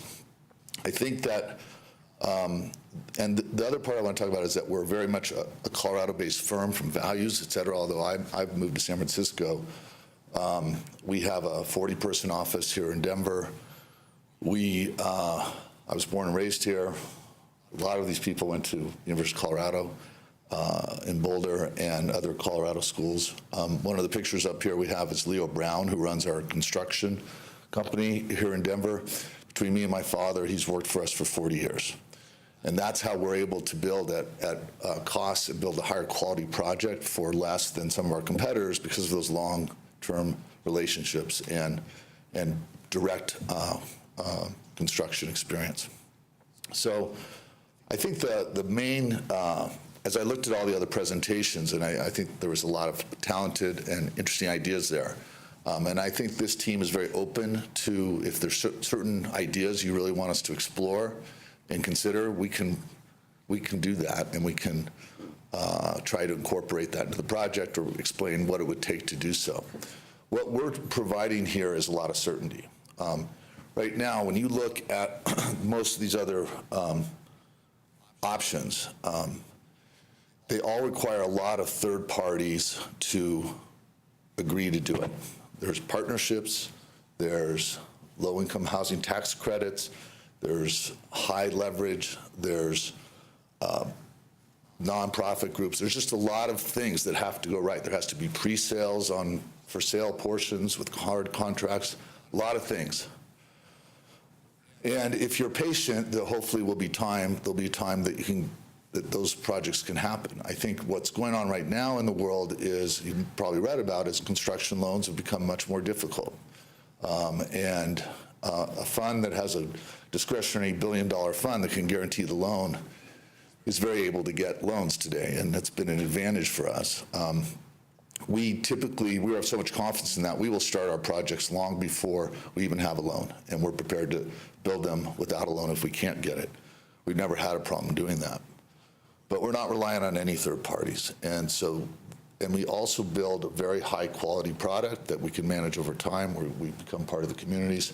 Ultimately, our funds are required to sell these properties. So we have a 10-year fund life with 3 one-year extensions. So towards the end of that, we'll ultimately exit these properties, unlike my father, who was able to hold them forever. So I think that's what we can really deliver. You'll know you're going to get this project built. You'll be very happy with the quality of it. You'll be happy that it's managed well, and something that everyone here will be really proud of. It's easy to put out very ambitious goals that have a lot of uncertainties, and if you get to the end and you can't do it, then what do you do?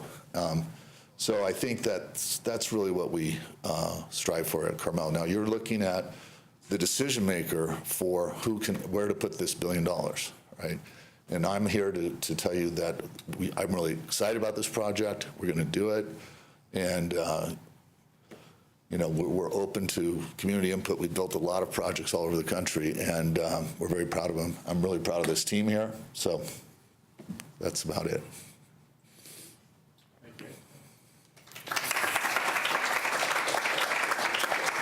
So I guess now we come up and answer any questions. Oh, I also wanted to clarify on the option 2, if you want us to go down the option 2 route, that those, to create more diversity of housing, those 60 affordable units, the 120, 180, would all ultimately also be platted as condos and be available for home ownership.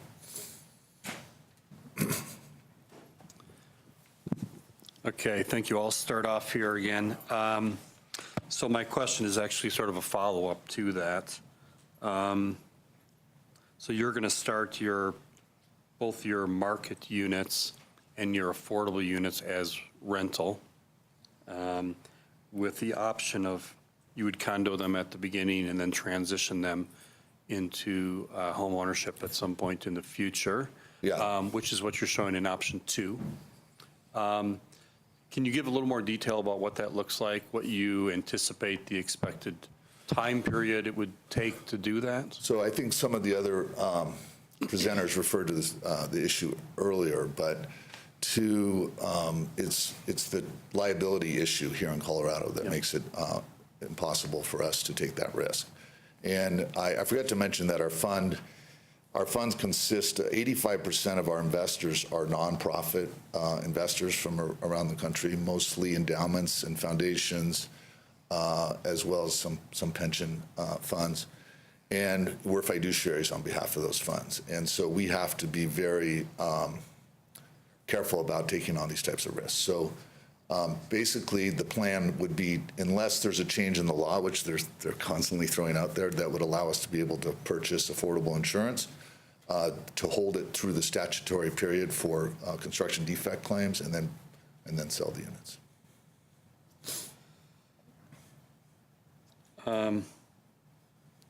So you also talked about the commercial space, and I'm wondering how that would be. You talked about the affordable commercial space. How would that be programmed, and how would it remain affordable? What mechanisms would be put in place for that? Yeah, I can probably address that. So from a structure standpoint, I mean, the goal here is really to provide an incubator for local businesses and local merchants. So we see that as providing a common area space that would be shared by all the vendors within the food hall, and providing these vendors with smaller individual retail spaces that are more affordable, shorter-term leases that allow us to sort of curate the tenant base over time and rotate in new offerings so that it's constantly evolving and creative and vibrant for the community. From an affordability standpoint, so I think this was referenced in a couple of the other presentations, but I think just the scale of the retail component in this project relative to the residential portion, the value we see in the retail is really in the amenity and the community benefit that it provides, as opposed to pulling out the most revenue we can from that retail space. So it's really, the benefit is being on our marquee corner, providing a community benefit. As far as the affordability goes, we have underwritten this at 50% of the current market rate for the rentals, and we're open to any kind of structure that we could work out for ensuring that maintains. I think the key factor there is we're willing to commit to run it on a break-even basis. So it's not to be a profit center. It's to be for all the vendors to succeed together. Thank you. Great. Just to follow up on that, so how would that affordable concept be sustainable over time, or committed to over time? So what is the guarantee that it would continue to operate under the circumstances that or the conditions that you outlined? Mm-hmm. So how would we know that it would stay affordable? Well, we could, we're open to how to structure that. We could put it in some sort of deed restriction or operating agreement, or however. Okay. The other question I had, two things. One, I just wanted to clarify so that I wasn't quite sure at the end, you were saying that you will resell, or you will sell this after so many years. I wasn't quite sure. So after, was it 13 years or? Our fund ultimately require us to sell these assets, so we can't hold them forever. So there's two parts of the sale. One, which is the for sale condos, right? Right. The rest will be sold as an investment to an investor who buys cash flowing apartments. After whatever you said, 13? Yeah, the maximum time we would have would be 13 years. Okay. And then I just wanted to ask, I saw that Greystar is a key partner, so that's not part of Carmel, that's an independent operator, so yes. What is that relationship? So we use third-party property management firms. We used to do it in-house, and we want to always hire the best people, and so we want to make sure that those people have opportunities. So it's a very large firm at this point. They manage over 400,000 units nationwide, and they're the largest property management firm in the country. We do have 30-day cancelable contracts, so if our asset management teams are unhappy with how they're performing, then we can replace them. But obviously, we're looking for the skill sets, but we also have some leverage on them, because in this business, there's always things going wrong. Something doesn't happen right. And so we have the leverage to make sure that they perform. Okay, and then the other, in terms of the right-of-way, the streets, would they be dedicated to the city, or what is the approach with that? You did mention the city would manage the on-street parking, but I just wanted to clarify. Right. When we designed the site plan, we contemplated that the east-west road and the little northwest T Street there would be public right-of-way. So we designed that standard, and we, of course, expect the city to, we would dedicate it to the city after completion, and then you would manage the asset. And, you know, we're open to doing it either way. So if the city prefers that we maintain it, then we'll do it as an easement. Okay. Can I build on to that for a moment? So you've talked about also some of those enhanced alleys, or even the north-south enhanced with the tree canopy pop-up spaces. So what would the management, operation, maintenance of those look like? We would, so on the paseos and all the festival streeting and so forth, we expect some, well, like Carmel's owning it, of course, we would be able to manage that comprehensively ourselves. We may have to organize an owners association because of the sale units and the for sale future down the road to help with the maintenance, but it would all be handled privately. We wouldn't ever expect to turn that over to the city or ask the city to take that over. It would just be some sort of a structure that would be managed privately. Moving more into the infrastructure side a little bit. So you've proposed some changes to the connections plan on the form-based code, especially with the east-west street and moving it, and a few other spots there. So there's been a lot of, or much thought to the operational analysis, what that means for access in the area, you know, moving that closer to intersection, those type of things, or was it more primarily in how this site better lays out and works? Yeah, I'll jump in here a little bit on that. You know, I think one of the other presentations also pointed out that the Spruce Street, the east-west street, the present alignment on the connectivity plan actually has it aligning with the entrance to the bus station, and that's not the most visually pleasing. So some of that was just born out of, hey, we'd like to have that focus more on the entrance to the hotel and emphasize that more so. But yes, it's accomplishing a few purposes to shorten that. It takes traffic out of the zone and really does make our pedestrian spaces become pedestrian spaces. We weren't quite as bold as one of the other presentations to get completely rid of the auto, but you know, we certainly wanted to minimize it because we don't think that's what this community is about. I don't know if that answers your question. Did I get it all? Okay.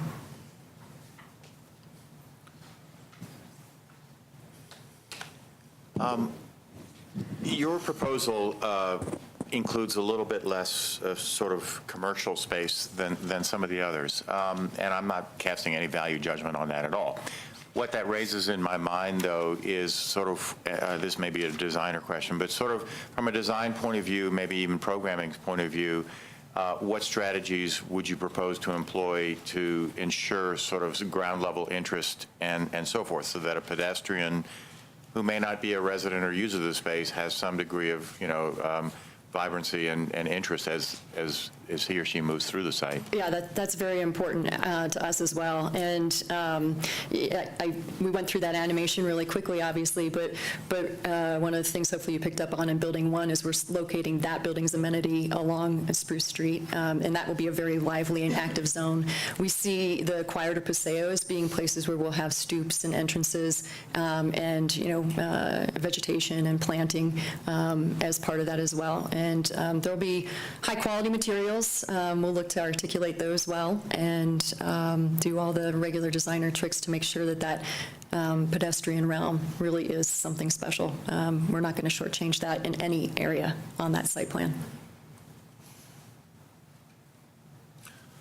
I wanted to just add one more thing that I forgot to mention is we're doing a project in Los Angeles right now, West LA, that also has a separate building for senior affordable. And it was set up that way with the idea that you could use this low-income housing tax credits as a way to help make the deal work. And basically, when we analyzed, going out and getting those, the cost of them, how you have to kind of create these fees and then pay yourself back, and it's a very interesting way to try to help subsidize your project. You have to issue these bonds, and it adds up quite a bit in total cost. But so presumably the federal government is paying for it in some level, but the other part is there's an allocation from the state. And when we analyzed that, when Trump got elected, the value of low-income housing tax credits reduced dramatically because there's this expectation that corporate tax rates are going to go down. And so, all these guys know that, and there's some uncertainty in the market right now. So there is real risk around what is the value of these tax credits today. And when we added that into the equation, we just decided not to do it. And also to have ownership, then you have to bring in a nonprofit partner. And what if they don't perform? What is their role? So when you manage the whole community, you have every incentive to maintain that building because you have your market rate residents that are right there. And reputationally, you need to provide the services that are required.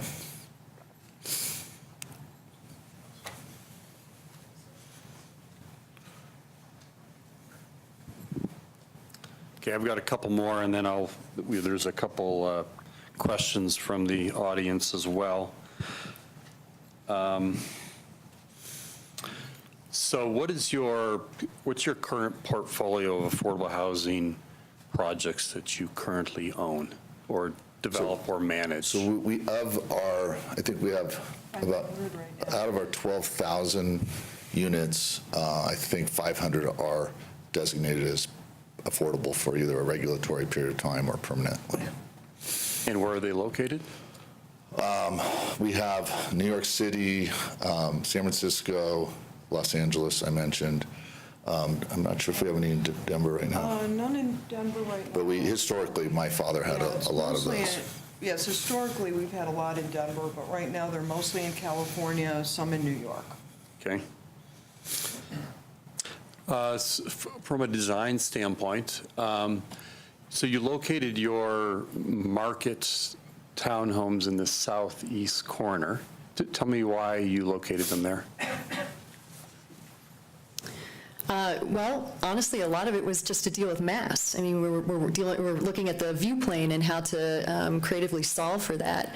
And that started to drive us to put, taller buildings where taller buildings are allowed and smaller buildings where smaller buildings are allowed. And it makes it pretty obvious that we comply with that view plane. And what we think is an asset, though, is the fact that that really does create a really nice stooped residential entry on 31st Street that, again, back to that ground floor activation and sort of the variety we're looking for is you experience the site. It creates that at the entrance place. Okay. So let me get on to a couple of the other questions here. So the affordable component of your proposal, at least for option one, is less than 20%, which is the inclusionary housing requirements. It's a 50% affordable with the 15% at 50% of median and the remaining at the other 35% at 120%. Right. Okay. So I guess the question is that the city requirement without a land subsidy is at a 60% AMI, where 20% of the units are affordable. So it sounds like you're balancing that with a higher level of, or a higher amount of affordability at the 100%. Right. And then also balancing it with a lower AMI at 50%. Right. So in the option one, right, there's... Can you talk into the microphone since this is being recorded? Right. In option one, and we're open to either one. We have 45 senior at 50% of median rental, And then then we have another 106 mixed with the market rate rentals at 120%. So that's the affordable, that's how you get to 50. And the other one, you end up with about 35% affordable, which was, they both meet the standards that were set out for the goals for the housing from the city. Okay, the second question is, how has the Davis Net Zero project actually performed over time? Well, that's a really good question, because we learned a lot about it, because it was designed to net zero. And then when we actually started operating it, it wasn't. You know, when we're working with the university, because they do a report every year on how we're doing. And so it's a public report. And I think it was originally we were down in the low 80s, and we're working our way back up. But basically the assumptions that we made, or that the consultants made about usage, turned out to be wrong. And particularly, I know one of the concepts today, they were talking about, giving, free energy to their tenants. Well, that's what we have there. We have students that pay a monthly rent, includes their utilities. So you can imagine there are some bad actors, and so but we've done a big education effort there, and we installed some of these switches and monitoring, and the students, most of them really care about this stuff, but they all have a lot of computers and stuff, and so I think last year we went in and fixed their thermostats, so they can't play with them. But of course they figure that out too. But we're getting better, but we didn't quite get to it, and we've decided to go out and purchase some offsets. But the goal is to work with the university. We're working on a cogeneration plan. They have a lot of animal waste to maybe get us over there. We're both working on that, but we haven't quite got there. So we learned a lot, and I do suggest that if whoever does this, affordable tenants or not, that they might get a reduced rent, but they pay for their own utility usage. So that's your lesson learned. Important lesson. Okay. So again, I think you've been here since the beginning.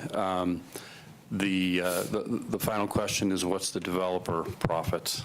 Oh, we for our investors, we're saying our goal is to produce a 13 to 15% net return, IRR. And we generally need to get, on average, a gross IRR or a deal level IRR between 15 and 17 to achieve that. Okay. Thank you very much for your presentation and all your work, and I really appreciate the time you spent this afternoon. And for everyone in the audience that participated this afternoon as well, thank you for all your inputs. Thank you.